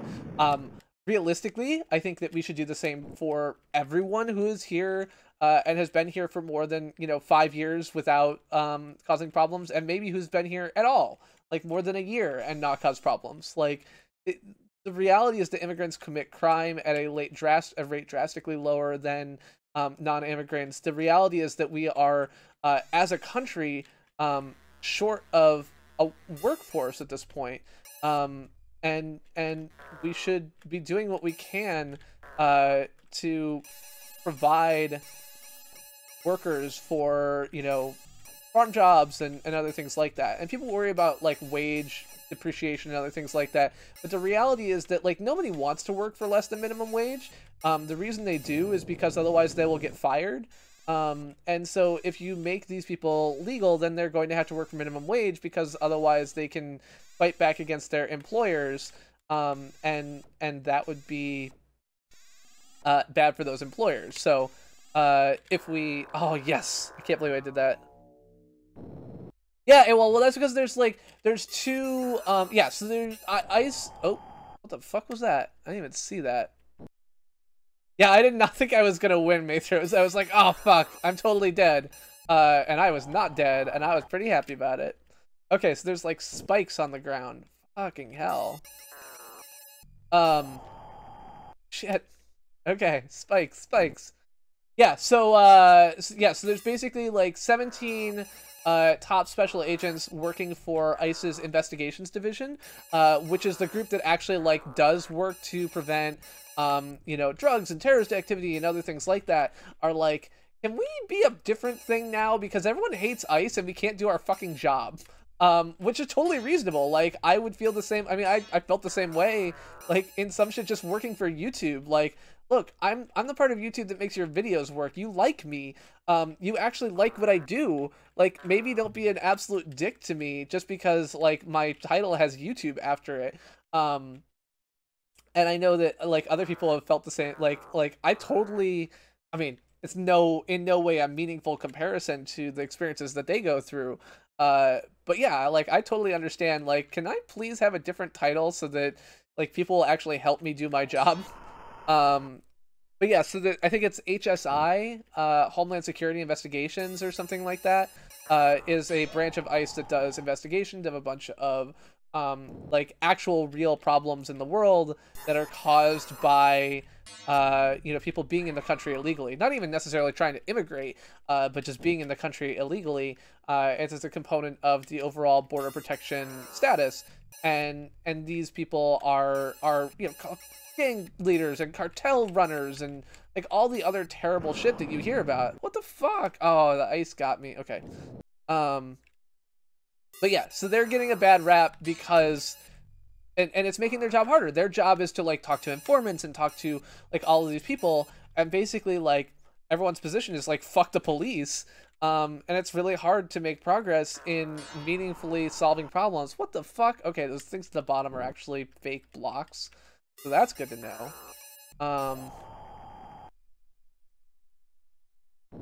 And so they're basically saying, like, can you please split us off into a separate organization so we can continue to actually do our job, because this is ridiculous.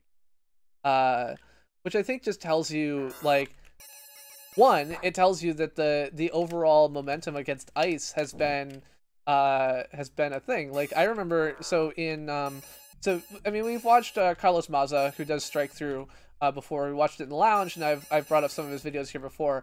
I think he has done a really good job analyzing some of the media trends around Trump and so on. And one of the things that he's made a video about is the Overton window. The Overton window is basically the range of acceptable, like, political topics within the country. And basically the right has been working on moving the Overton window to the right forever. Like, that's what they do, is they shift it as hard as they can, and by proposing something entirely crazy and right-wing, and an example of this is, like, the teachers should carry guns debate, right? Before that, people were like, that was not even a thing that people would consider. Like, what, we should arm all teachers? Like, that's ridiculous. But by bringing that up, it brought up this whole idea of, like, arming some teachers as an acceptable topic, because arming all teachers was brought up.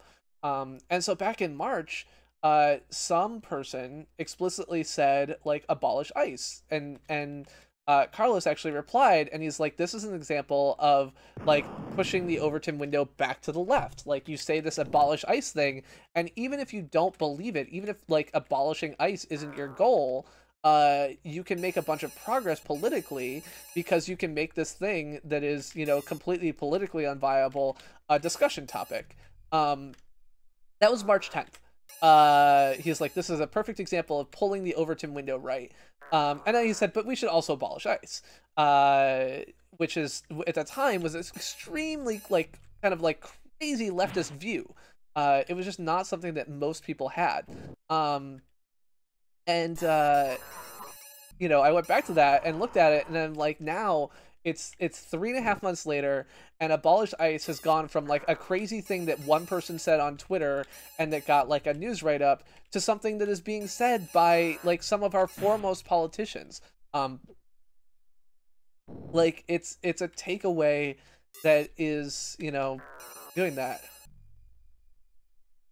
Esto hice es, no es helado, es la migra. Not the ice. Is helado ice cream? Did I get that wrong?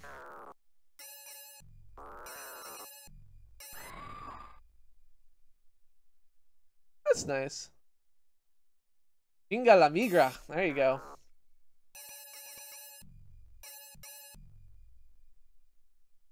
Yeah.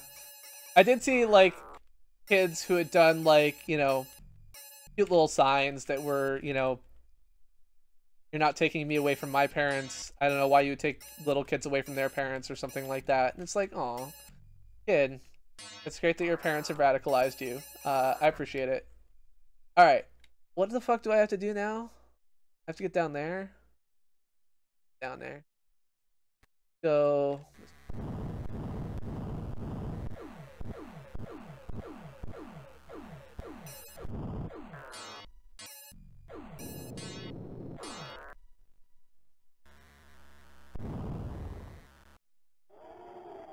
Oh shit, I can't go that way. Fuck. All right, give me the invisibility.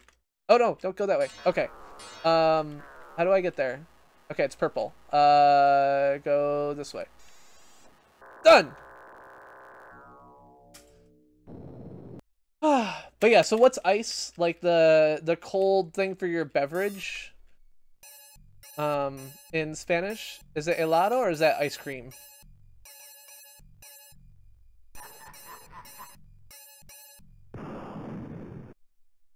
So what I should really do now is I should put on the speed run, the task speed run, and I should just pretend it's me. Like fast forward to the next level and just play that.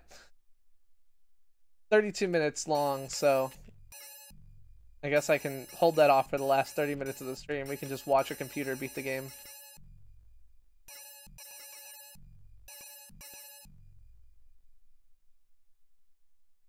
Oh no, I'm trapped! Fuck. Tried to jump for that jetpack and failed. Yellow, okay.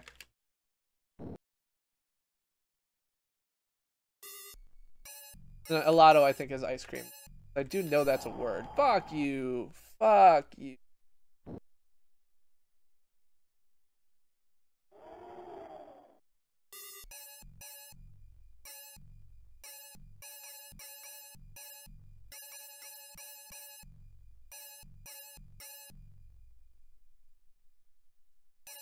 But yeah, I mean, it makes me happy when, I mean, again, I think that Boston and the protests in Boston have tried to really be all of the things that I want them to be. They've tried to be inclusive to people who are not able to walk. Fuck, I ran out of fucking jetpack again.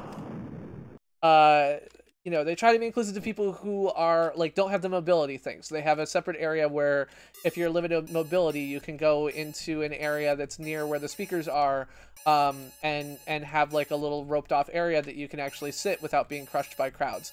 They have speakers who are, you know, they're putting indigenous voices and voices who are affected by immigration. So one of the people who spoke was actually someone whose child was in, like, they were free, and their child was in a detention facility in Chicago and they could not get them out.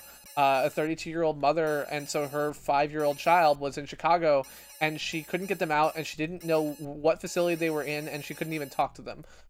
You know, and then you've got obviously our overall, like, our leadership who was there, and overall I think that Massachusetts does really well at setting these things up.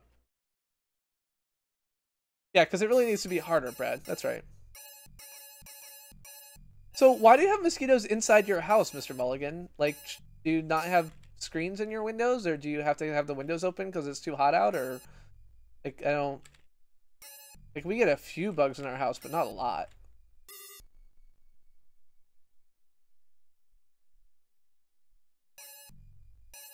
Oh, your air conditioner lets them in?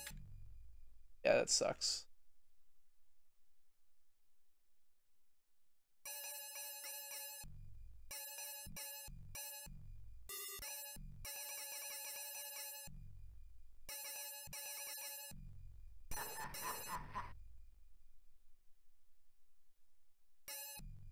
Alright, so this one is definitely going to be hard. I'm not exactly sure what I need to do.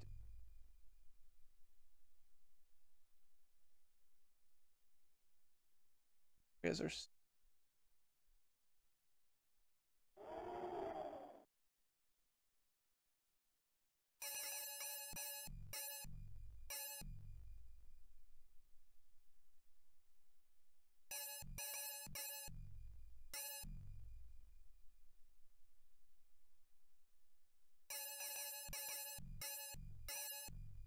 Oh!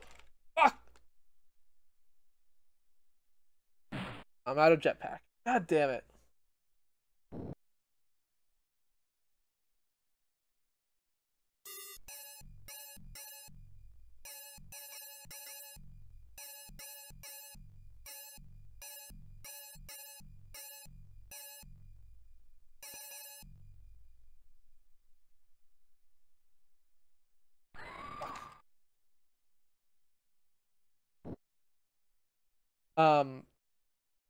Okay, so yeah, so that was, I don't know, anything else on immigration? We should naturalize anyone who's been here for more than 5 years and probably more than a year, pretty much without question, unless they have committed any major crimes, in which case maybe we should consider it, but really, everyone commits crimes. Just normalize them, naturalize them all, and let God sort it out. Deal with immigration for real after we stop dealing with the number of people that we keep claiming are illegal. No one is illegal on stolen land. Other than that, I am a terrible content creator who will never create anything which appeals to anyone other than an entirely niche community, and I have mostly accepted that, even though I whine about it a lot. I knew I was pushing that one, but I fucked up and got this little ninja star chasing after me, which I didn't mean to do. Yeah, so there must be some randomness in how that ninja star bounces, which is why how I move changes things. So there's a whole, like, every time a random decision has to get made, the random number generator gets called. So if I change my behavior, it will change the behavior of something else. I don't know what exactly in my behavior there would have been changing that caused a random number generation call, but something, I guess. No! Close to all part, but whatever.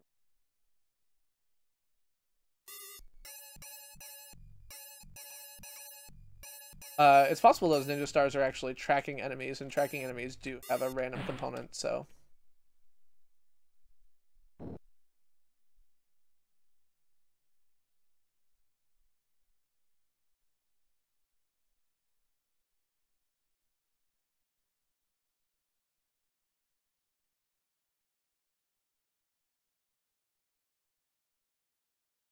Let's see, other things I've learned recently, thanks to the Facebook people that I follow. A lot of guys have really shitty Tinder profiles. She's just like posting a couple screenshots of these people out there, and I'm just like, how is it that you are, like, this profile is so fractally bad. Like, every time I look deeper into this profile, it gets worse. And I did not actually realize that was possible. But it is definitely happening. And I am just amazed that these guys think that this is going to get them laid. Like, that's the approach, right? Like, the idea of going on Tinder is to get laid, not to just, like, show how macho you are, isn't it? Because if so, these guys maybe use some advice in how to do better. I mean, not that I want to give it to them, because frankly, I would rather that they just, like, separated themselves from the rest of the world and never spoke to us, but God.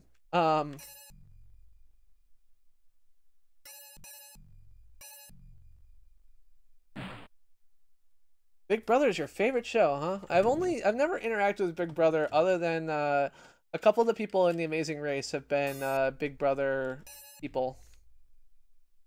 As the only level to which I have had any interaction with the Big Brother franchise.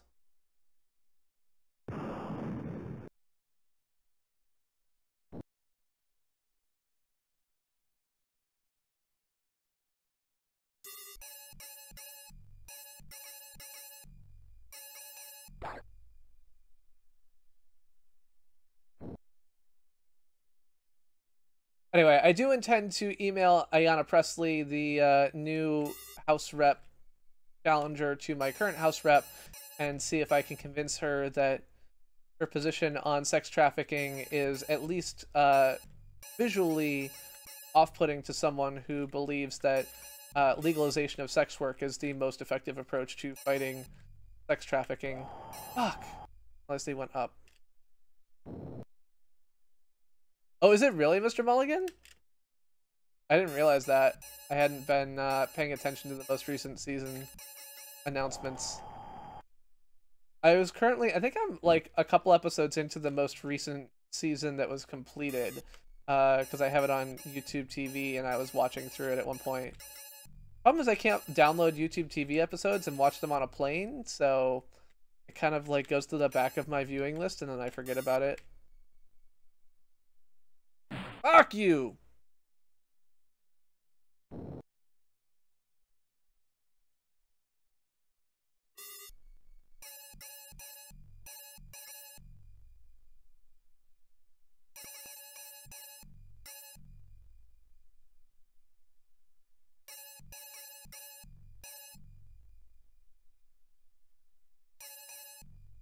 Whoa.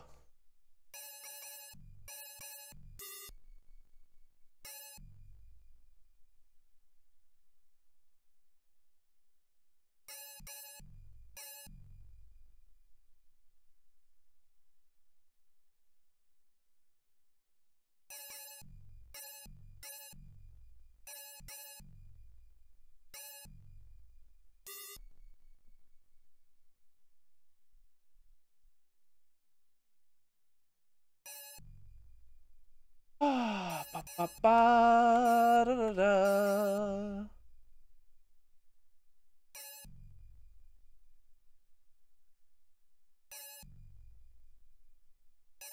Oh!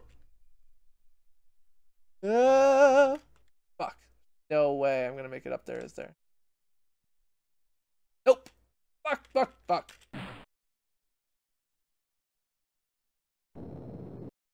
Oh yeah, so there was a new presidential election in Mexico last night. So the person that they call AMLO, something Lopez something something, won the presidential election in Mexico. My understanding is that he will be even less supportive of helping Trump build his wall than the previous Mexican president, aka it will go from none to negative none, I guess.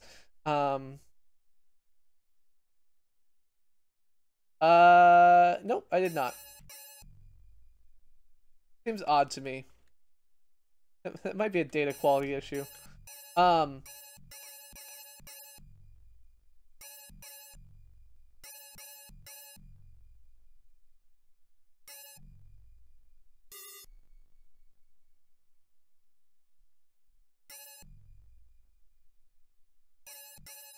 But yeah, so Mexico has a new president. My understanding is he's kind of in the socialist vein.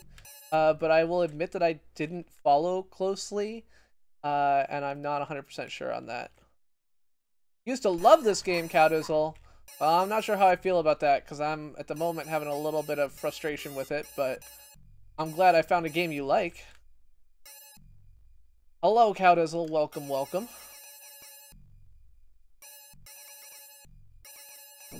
Boom.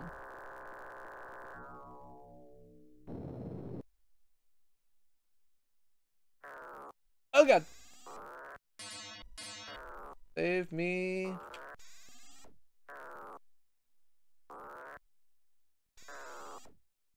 What do I need to do? I need to go here.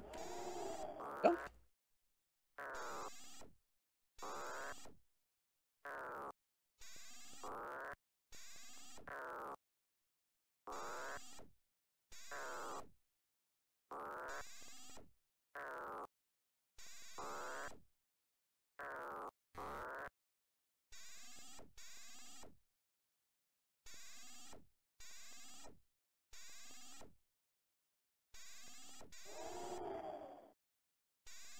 How the hell am I supposed to get up there?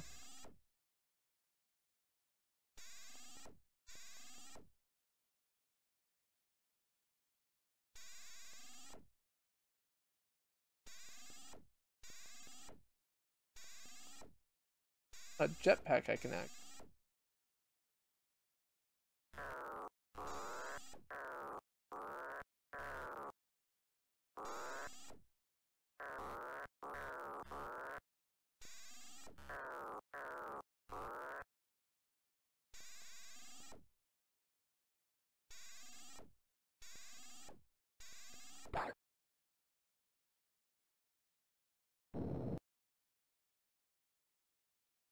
Huh.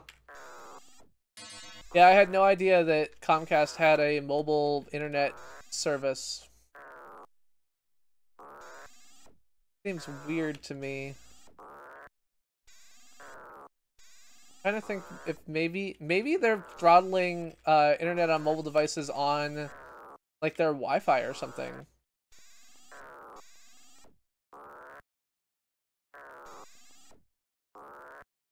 I don't know. I don't follow a lot of things closely, so. Ah! I'm gonna make this fucking jump. Oh, there we go. Problem solved. Ah!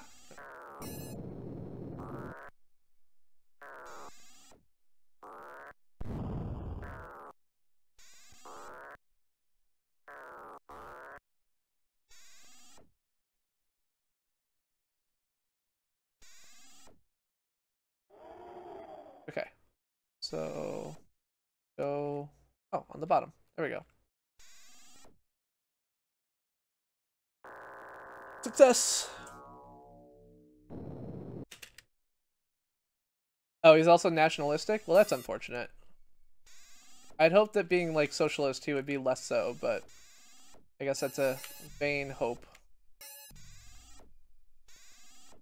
Trust not to hope for his abandon these parts, as they say.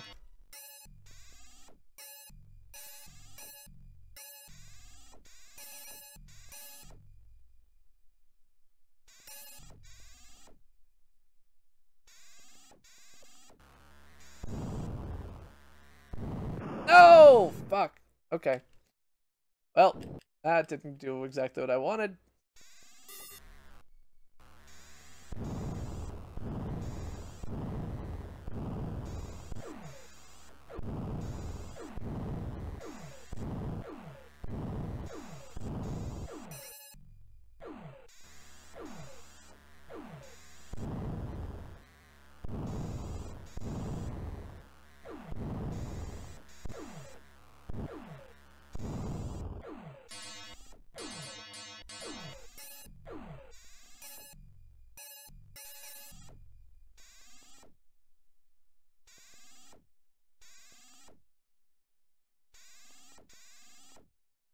Well, there you go, Mr. Mulligan.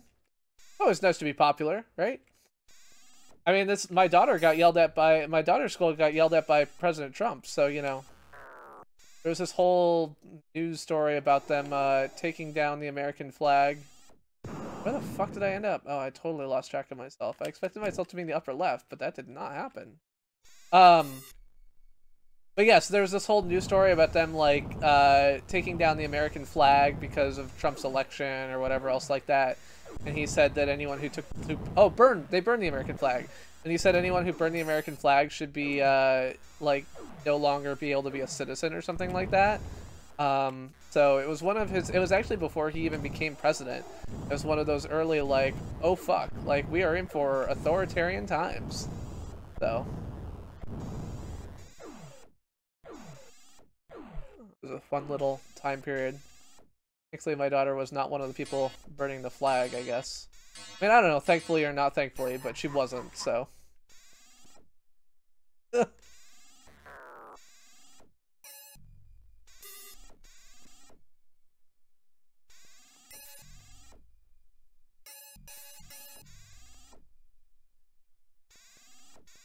on out of there, you weird little bouncy thing. Come and get me.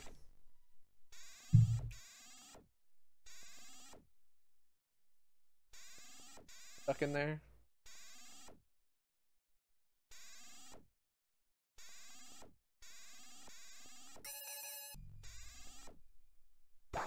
Fuck!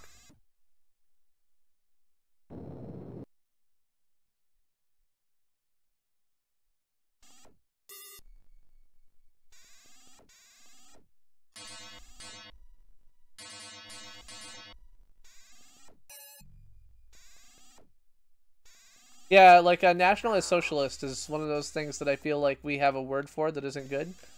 I realized that the Nazis were not really in the typical vein of socialist and is just a word, but you know, feels like maybe that's not the thing we really love. I don't know.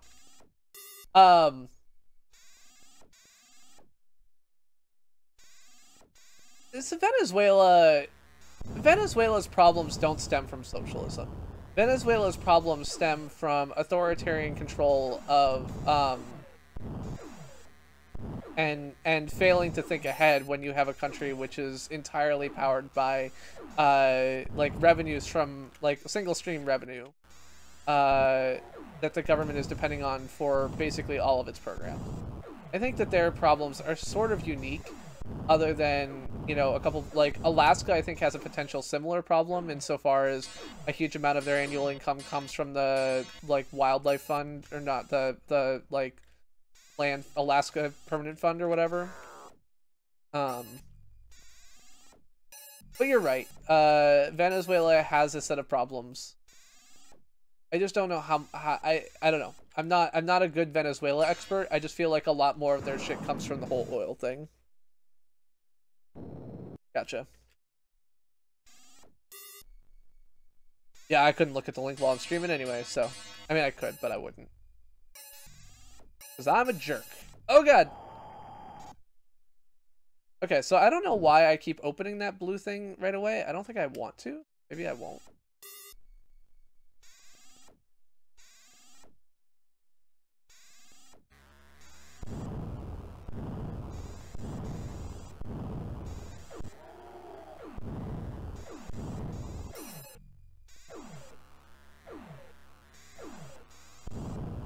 Yeah, no, you're right.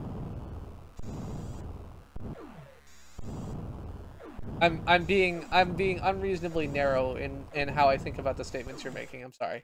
Not on purpose. It's mostly because I am completely inept at understanding the situation, and I like to think that I'm smart even though I'm not. Woo! That was scary.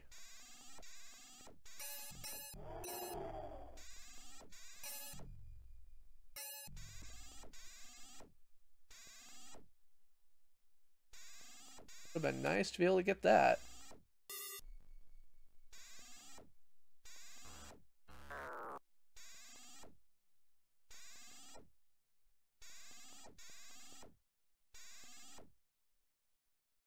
Yeah, but those National Socialists were not socialists, so not sure that it actually counts.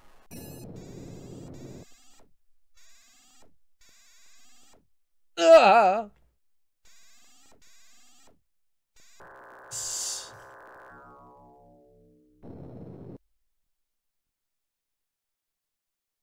Let's do ideologies. I agree. Let's do ideologies. All right, my ideology is, I don't know.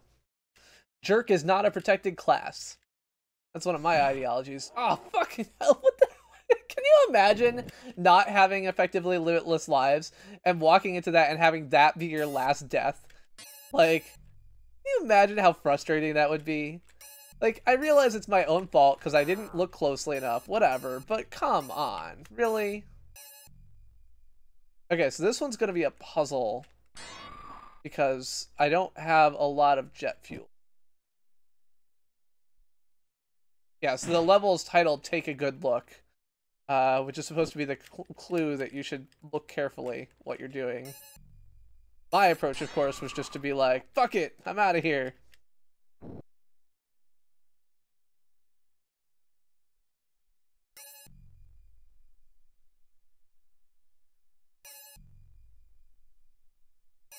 So Jerk is not a protected class was actually written about a week and a half ago, and was not about the Harvard guy who is complaining today, but was about Sarah Huckabee Sanders and her victimization.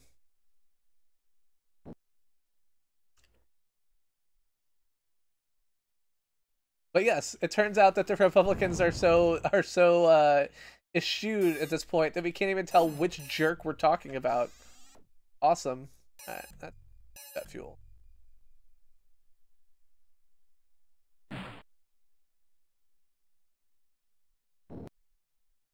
I'm not sure they've run any in DC. Then again, I don't think she was in DC in the first place anyway, right?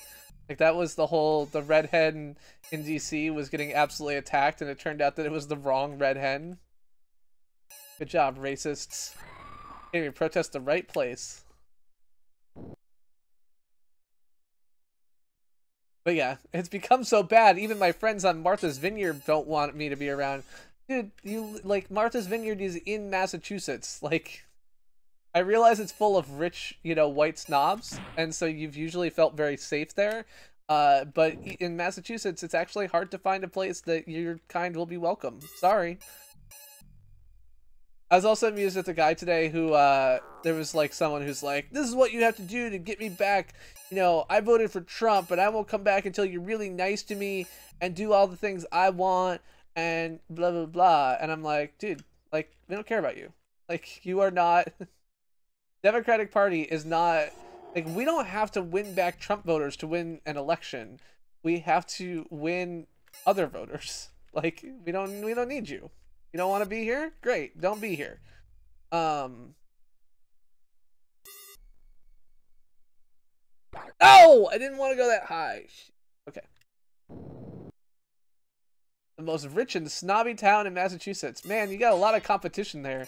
Between Martha's Vineyard, Nantucket, everything else. Like, there's just a lot of competition you got going on.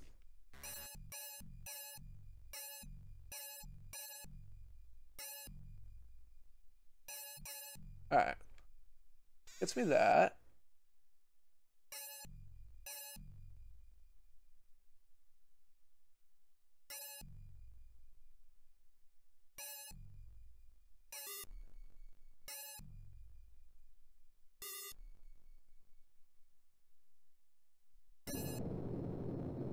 Oh, fuck. God damn it. No! Okay.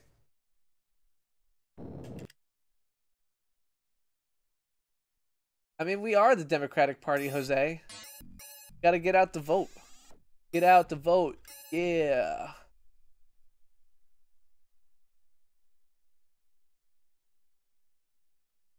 I am the Democratic Party. Oh, Mathros, yeah. It's entirely convince people who didn't come out to vote to come vote. Like, Trump voters are not the winning approach here. It's all about, like, as many people didn't vote as voted for anybody, right? So, like, half of your voters didn't vote. Those are the people that you can motivate. You can motivate them by pursuing policies that help more people. You can motivate them by having politicians who are able to reach them better. You can motivate them to vote by better get out the vote efforts. You can, in some cases, you can help them to vote by, rolling back racist and gerrymandered laws to prevent them from voting. But everything that we should do should not be about trying to convince a voter who voted for Trump to change explicitly. Either they'll be convinced by what the Democratic Party stands for, or they won't be, and that's their choice. But I absolutely think that there is absolutely no value in attempting to convince a Trump supporting voter to change, especially at this point. I think that there's been enough there that if you're still looking at this and being like, I would vote for Trump again, that you believe in a set of things that I simply don't agree with you on. We will never see eye to eye, and that's your prerogative, and it's unfortunate, but that's the reality. And so rather than pounding pavement to try and convince the people who are already voting that way, like, there's just so much more, like, unvoting voters are just so much more compelling as a choice for who you're going to convince to come to your side. All right. Jetpack fuel. Up and over. Down and around. Fuck! Might go over.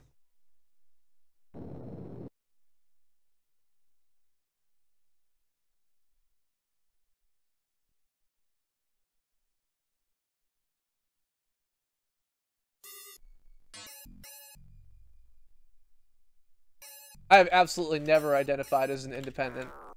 I have always identified as being a Democrat. there's independent isn't a party, and it's not a choice. You know,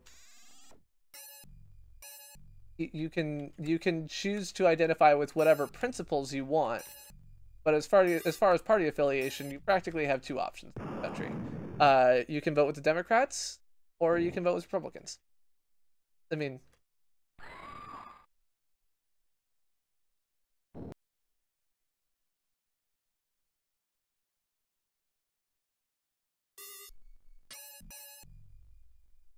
I don't think that's, I mean, that's the reality. Like, there are tons and tons of problems in politics. I don't consider that, like, should we have ranked choice voting? Yeah, absolutely. I mean, the city that I live in has it, and I think it's a good idea. I think we should have it in more places, and I think we should encourage it. I think that we should we should work to create a political system that allows for third parties. And I think that that's, like, important. But the reality is that not making a choice is a choice, and it's not one that I am making. God damn it, why did I not pick up that other thing? Okay, see if I can make it over and back. Oh, fucking towel. I mean, Mathers, I actually, like, you know, and Jose and I talked about this at one point, is like, I did not expect Trump to be as good at fucking shit up as he has been. He has created an absolute disaster in way more ways than I thought would be possible in his first term. I think that he's an utterly incompetent person who has abhorrent beliefs and has a desire of enriching himself at the cost of pretty much everything else. And that's really frustrating to me. I definitely thought before the election that he would be a lot more incompetent, and that kind of sucks. But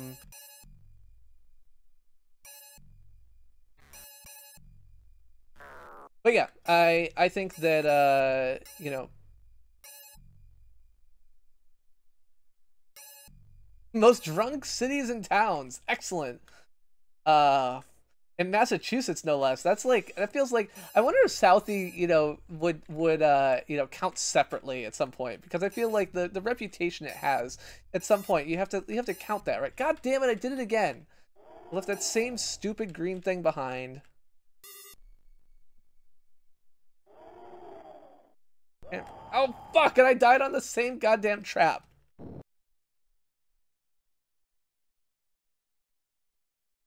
Oh, sorry, Mr. Mulligan. On the plus side, this stream will probably get taken down when it's over anyway, because I played music earlier. Which I should go back to doing again. Yeah, no, I got it. I got what you meant. I was just thinking, like, you know, I wonder if Southie gets its own little classification, because I feel like it should. It just feels unfair to not treat it that way otherwise. Okay, well, now I realize why I'm stuck here.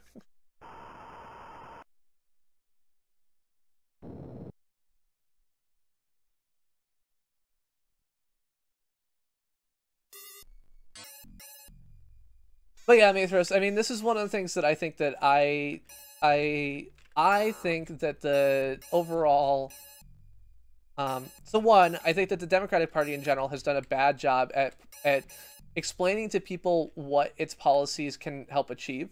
And I think that that's just like a real problem that the party has to solve. I think that I understand that there was a lot of frustration about Hillary as a candidate. Some of it deserved, some of it, I think, based in fear-mongering and bullshit. And I think we've seen a lot of that, you know. There's so much... And some of this is just, like, dealing with a candidate who has 30 years of political baggage as a mover and shaker, but I mean, Hillary's a kind of traditional politician, and as a result had a lot of the biases of a political politician in a race that was not really well suited for traditional politicians, where you're dealing with a lot of backlash against a lot of policies that frankly haven't worked over the past, you know, many years at this point.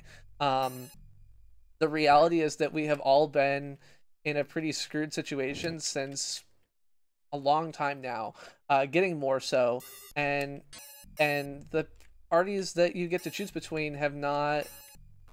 I think neither one has done a really good job and compelling job of telling you how they're going to fix that. Now, I think that I mean, we all know that personally, I think that Clinton would have done a better job at some of these things. That shouldn't be a surprise at this point. But I think that, you know, she admits, and I think this is true, that by being a policy wonk, she missed out on a lot of the ability to kind of come to people where they were. And I think that's unfortunate, because I think her policies would have helped a lot of people who didn't realize it, and it's because a lot of them couldn't go into soundbite format.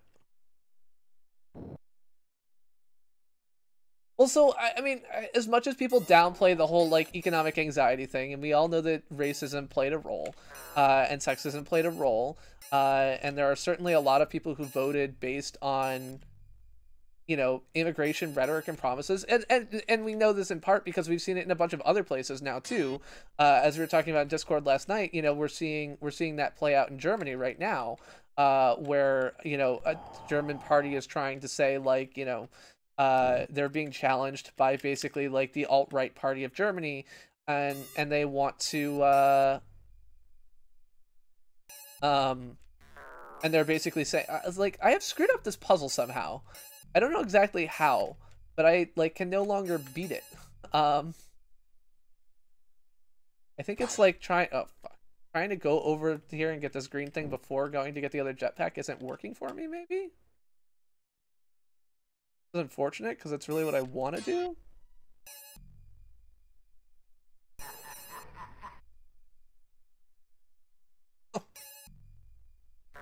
Jet fuel, I'm probably gonna get screwed now.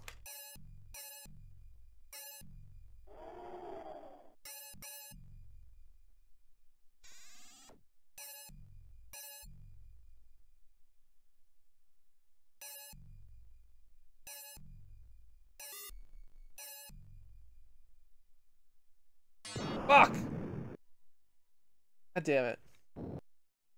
Yeah, I mean, I think there's a, I mean, the reality is that I think there's a lot of things that, I mean, I don't know which, I would be happy to talk specific policies if you're interested or not, and explain why I think, you know, Clinton would have been better or worse. But I think that in almost all the areas that most people I talk to care about, I think Clinton would have just been better. And I think that a lot of people for whom she would have been better didn't know that or believe that. And I think that that's unfortunate. Like, I think that the number of people who clearly voted against their own interests, I think, is non-trivial. And I think that that's a real problem. Like, voting, like, thoughtfully in favor of something that you think is going to be better for you is good. But when you vote in a particular way, not realizing that it's not, that's bad. So that level, I think, is literally just points so that you can get an extra life. I'm pretty sure that's why it exists. And I'm just like, fuck it, don't care about extra lives, because I'm cheating my way through this. Fuck.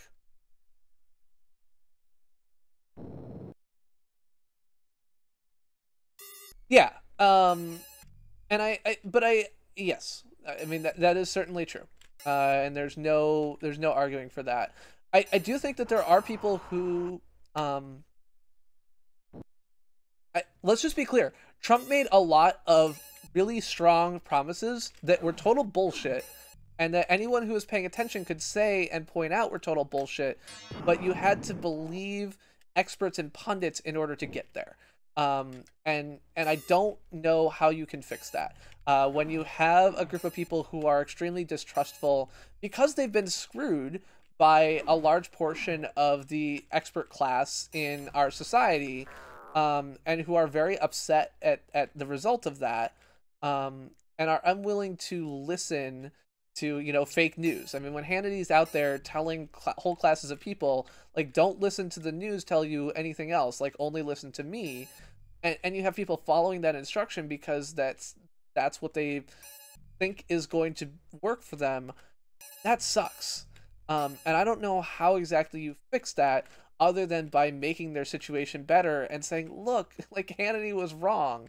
And unfortunately, making situations better is one of those things that takes like a generation. Like we are going to be feeling the oh, I'm out of fucking fuel. God damn. I can't get up there, right?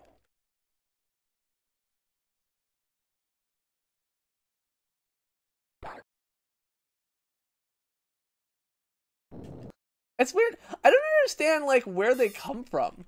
Like what is it that brings them? I mean, I talk about this shit for hours and then like just randomly they show up. It's weird. Yeah, Hanny's wrong because he makes his living being wrong. Like his entire goal is to be a performative actor, convincing people of things that are completely untrue. It's how he makes his living. I mean, it's like, how do I know Alex Jones is wrong? I know Alex Jones is wrong because Alex Jones goes to court and says I'm just lying so that I can get more views. Like that's who these people are. It doesn't require a brain surgeon to figure out that these people are just actors. They're actors playing roles that maximize their personal wealth, and that's understandable. Like, so am I. Look, here I am on YouTube, but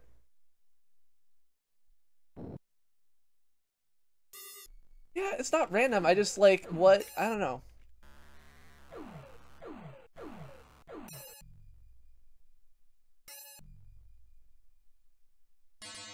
I have not identified a correlating pattern.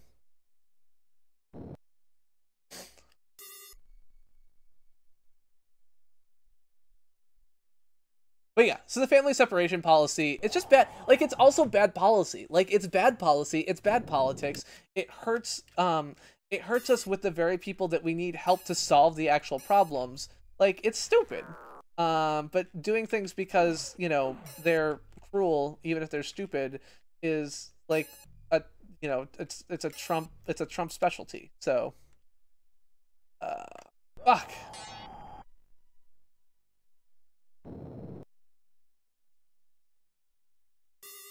I mean, that's not as bad. So Mulligan, like the other day, I had someone who came into my stream who told me that Alex Jones was the only reliable news source. Like I couldn't watch just Fox News. Like how would I know it's true?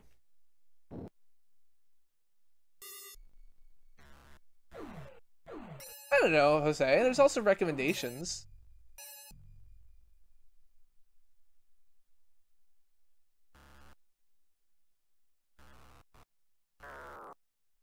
Like sometimes I just get a whole batch of Indians at once too. I don't think that's a like it happens.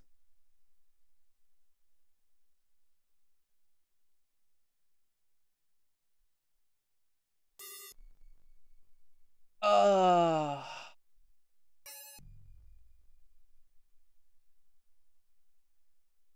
Anyway, what was I saying? I don't know.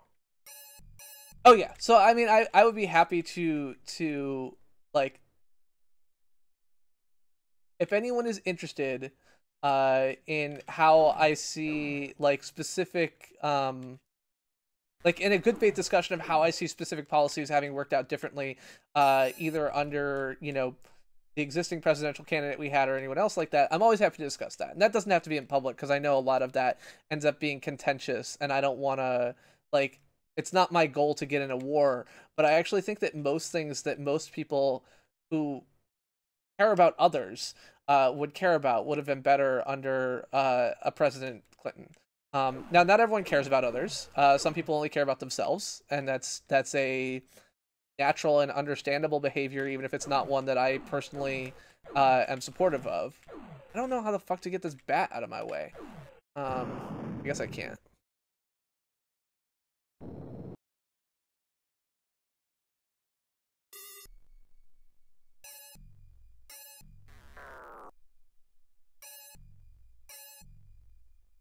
But yeah, it's my belief that almost everything that most of my friends want would have been better off under a President Clinton.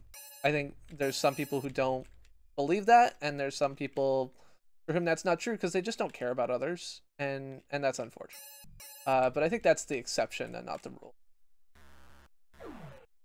But But I have sadly seen it. I have seen some evidence that I have, people who I have considered friends in the past and look at it and say, no, I guess you just don't like care about humans in the same way that I do. It's sad. All right. That's good. But I died anyway.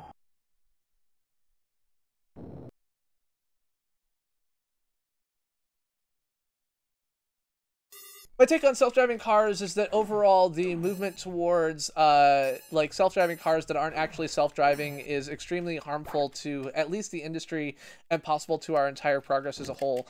It is actually pretty hard to make cars that are nearly as bad as humans at driving, but you have to kind of care. And it's clear that at least one of the major players in the self-driving car space is not doing a whole lot of thoughtful caring.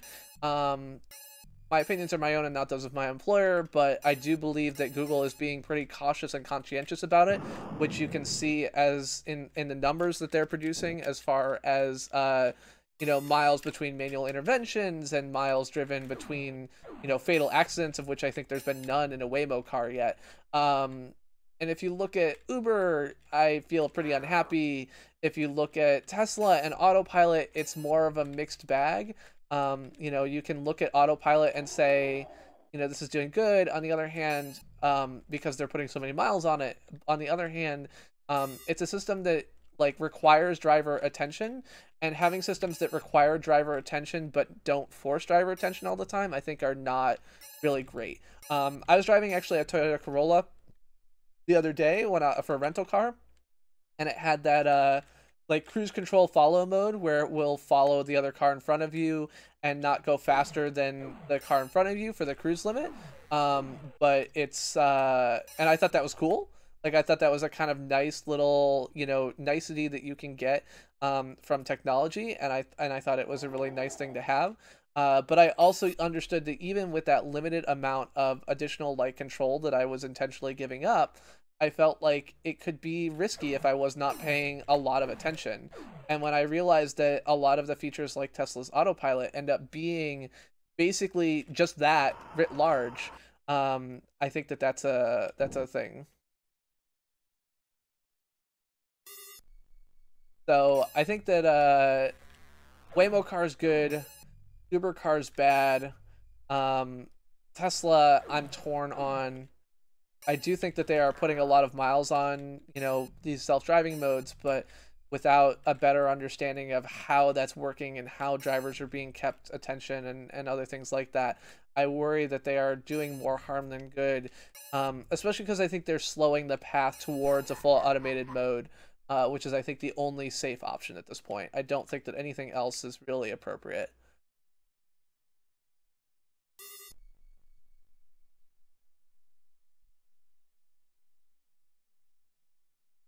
I think it is unlikely that Waymo will run over a puppy, but it could happen. Anything could happen. Not ruling it out. Wait, I can get to that, right? Oh, I already got that one.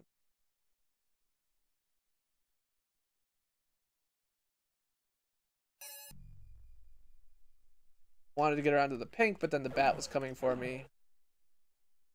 It's the Batman!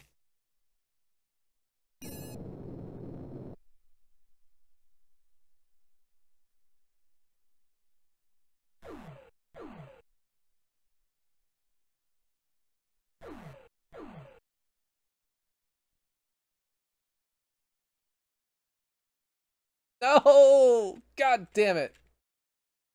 Oh, so close.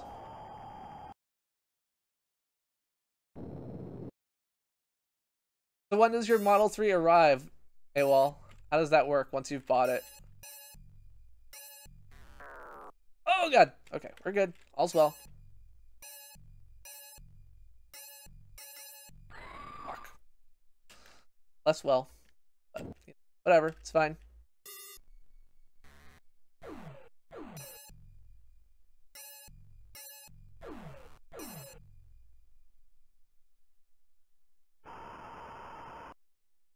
Have I seen the dancing puppy on Twitter? I've not seen a dancing puppy.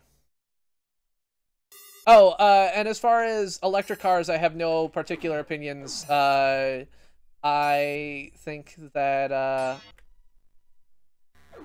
they seem good, but on the other hand, like there's a lot of like hype around electric, but then we don't actually have renewable sources for electric, so it's not like, you know, we've solved our carbon crisis by shifting the generation upstream. And then like there's all these, like, how do you dispose of batteries, and are these actually sustainable? Are we creating this massive mess of rare earth minerals that we're never gonna know how to get rid of? Like, I don't know. Seems like a lot of complexity in answering whether those are net positive for the environment. And everyone has their own opinion, and none of them seem. All of the voices in the debate seem to be biased in one direction or another, which makes it hard to feel like I'm getting the true story out of anything.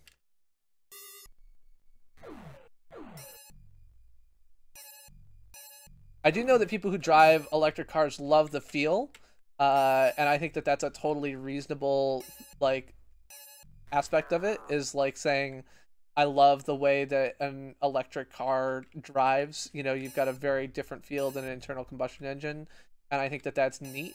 And I'm glad that we're having something different than what we've had for a long time. And I think maybe, you know, electric combined with an all renewable energy infrastructure is the future. So.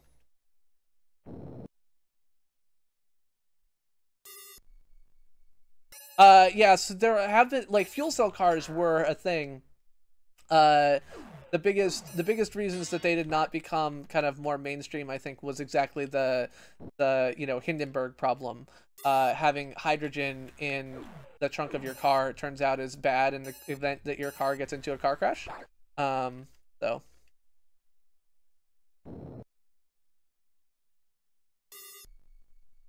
Yeah, so that's one thing on the self-driving car thing. One of the positions that, you know, my social group has is the position of, like, we shouldn't be working on individual self-driving cars. We should be working on improving mass transit, which I think is a totally reasonable position. I just feel like in the U.S. in particular, it's hard for me to imagine mass transit replacing the self-driving car entirely, because it's just hard for me to imagine building infrastructure for mass transit on that scale in this country. I know that there's the idea that, like, okay, well, you know, self-driving cars are already this massive infrastructure investment that is on the scale of going to the moon or whatever. If we can do that, we can also do mass transit, but I'm just not sure that they're actually on the same scale. And so I look at that a bit askance, and I don't have strong opinions on it, but I have heard that said. Um, and that point goes a little bit to Jose's point of, like, maybe we should be working on walkable cities, maybe we should be working on something other than that. So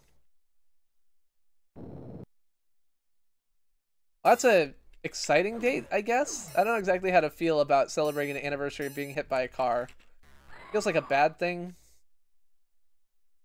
I mean, I think mass transit can work in rural environments. I think that, you know, we haven't found the solution to it yet, but it doesn't mean it doesn't exist.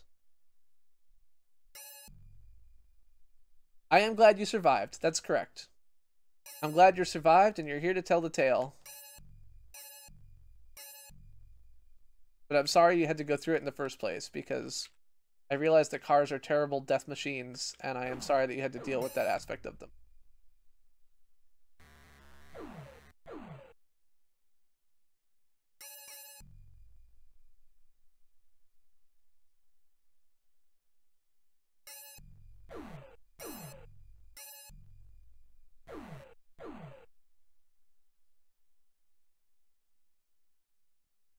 Oh, fuck, I missed.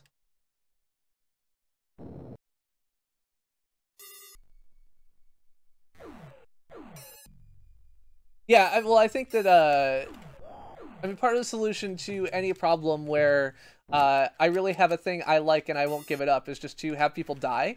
That's always an approach. Demographic shifts is the more polite way of saying that.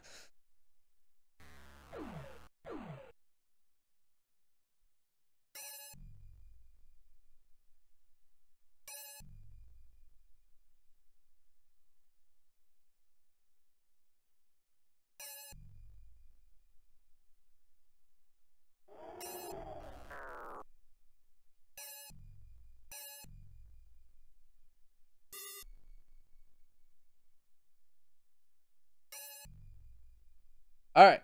Now, let's slowly, carefully. 1, 2, 3, 4. 1, 2, 3, 4. There we go. I've got plenty of fuel. Just take it easy. Calm.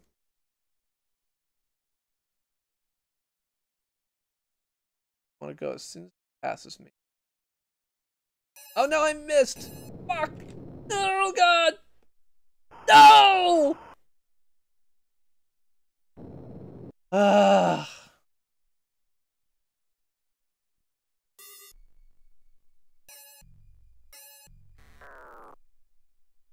mean, give everyone their personalized bubble is part of it, right?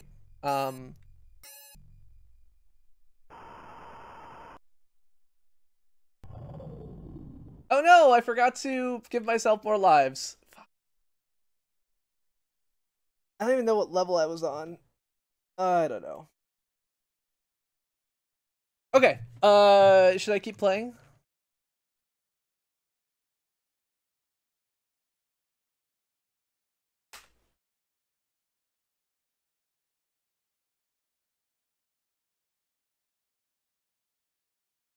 Or should we just be done? I think that's fair, Mr. Mulligan.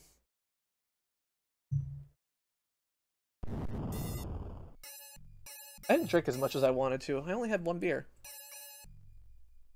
Anyway. I mean, it's coming on towards midnight. I don't have work tomorrow, but I could just go to bed early.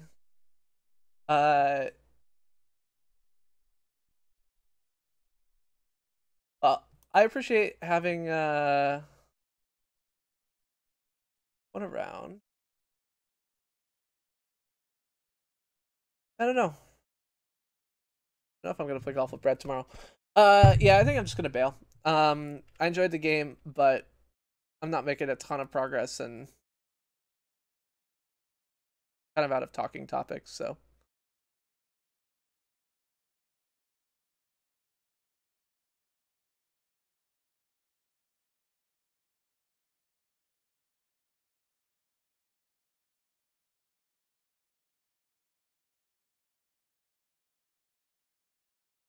I guess the reality is that when I look at it, it's not the game. It's not anything else. It's that sometimes having conversations about the state of the world is really stressful and draining. And I think that that's where I'm at the moment, is that I'm feeling a little bit drained. So I'd rather have another beer, watch some Westworld, and go to bed early. But my offer still stands. If anyone wants to talk politics one-on-one, if anyone wants to hear more on my views, if anyone wants to talk through things, I would love if you did not vote in this last election, or if you voted for Trump and you're looking at whatever you're voting for, I would love to give you insight. If you voted for Trump, I guess mostly I feel like, and you still think you would vote for Trump again, mostly I think we probably just don't see eye to eye. I think that Trump today has demonstrated to a large extent that he does not care about other human beings. And if your position is, I can vote for someone who I know does not care about other human beings and is effective at hurting them, then we've got a lot of problems, and I think we'd have a really hard time seeing eye to eye. On the other hand, I think that there's a lot we can do to make the world a better place, and I think there's a lot of politicians out there that we can find and support and work together to move forward with. You know, I've said that I identify as a Democrat because it's a practical matter. You don't get to identify as an independent. That's not an identity. That's a lack of a willingness to decide. And the Republican Party of today has decided that, you know, it is the party of harming people. And the Democrats have decided that they're the party of maybe not doing much. So I hope that we can move to the point where the Democrats are actually the party of helping people, and that's what I want to do. That's what I want to work with, is to find candidates in my local area, around the country, that are doing that, and you know, make that a thing. I am wearing a Snap Click Cat shirt. Yes, I am. I got my Snap Click Cat shirt. And so yeah, I think that you know, there are candidates who want to harm people, and there are candidates who don't do enough to help people. And I will pick the candidates who don't do enough to help people before anything else. Um, I, you know, so, but yeah, I mean, primaries are coming up in a lot of states. Primaries are coming up. Main elections are coming up. There's a lot of stuff coming up, so definitely look at your local ballots. Look at things around you. Figure out when your primary date is. Figure out if if there's anyone you can vote for. Happy to help research candidates or do anything else. My Discord, as always, is in the link in the thing. Yeah, shoot me your local ballot. You can go to Ballotopedia and look up your ballot to figure out what you've got to vote for. So yeah, so what will my ballot look like? I think sample ballot lookup. This is yeah, you can look up your sample ballot right here, and it can show you the way.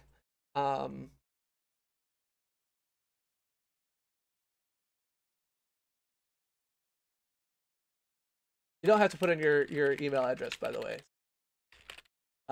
So if you go there, you put in your address, it'll show you what your upcoming elections are. So if we push the button, I have a primary election on September 4th and a general election on this other date, November whatever. And so this process will let you look up this. So for example, I can see that as a Democrat, I don't have a choice in my cans for U.S. Senate, which is fine. I do have a choice in my House district. I have a choice for treasurer. Well, no choice. I have no other choices. The only choice that I get in my primary is I get to pick between Ayanna Pressley, who I generally like, but will be less senior in the House and has maybe a problematic position on trafficking, and Capuano, who has been in the House for a long time, so he has seniority and is otherwise pretty middle of the road. Shrisendar.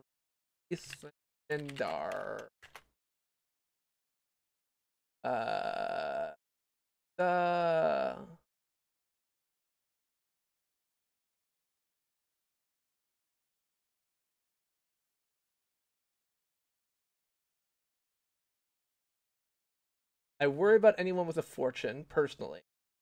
An anti-endorsement? Wow. The Democratic Party clearly does not like him.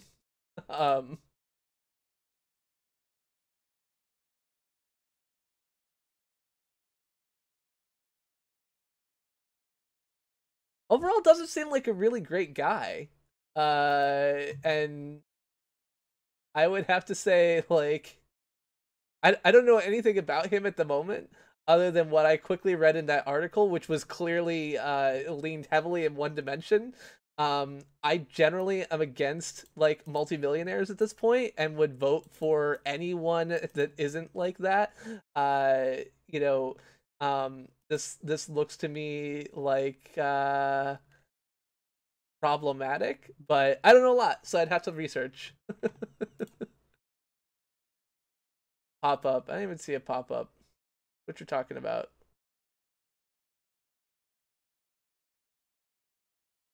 Okay. I was just looking. I'm like, I don't know much about this guy, but good lord, he seems like a pretty terrible dude. Because the Washington Times is also one of these like fake news garbagey sources, so um, but it's just a AP articles. Gretchen Whitmer seems like she's leading, I guess. Oh yeah, so Benadar doesn't look like he has a pretty serious chance. Whitmer looks like he's pretty far ahead. Um, sorry. Yes, Gretchen. He looks like he's very far ahead. Good job, Chris. Good job with your reading comprehension and comprehension.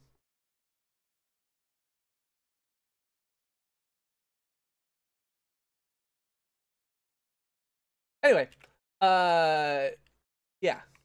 So yeah, this is the only vote that I get really in my primary. I do like that you can see my address there, but everyone can look. Anyway, so that's my political news for the night.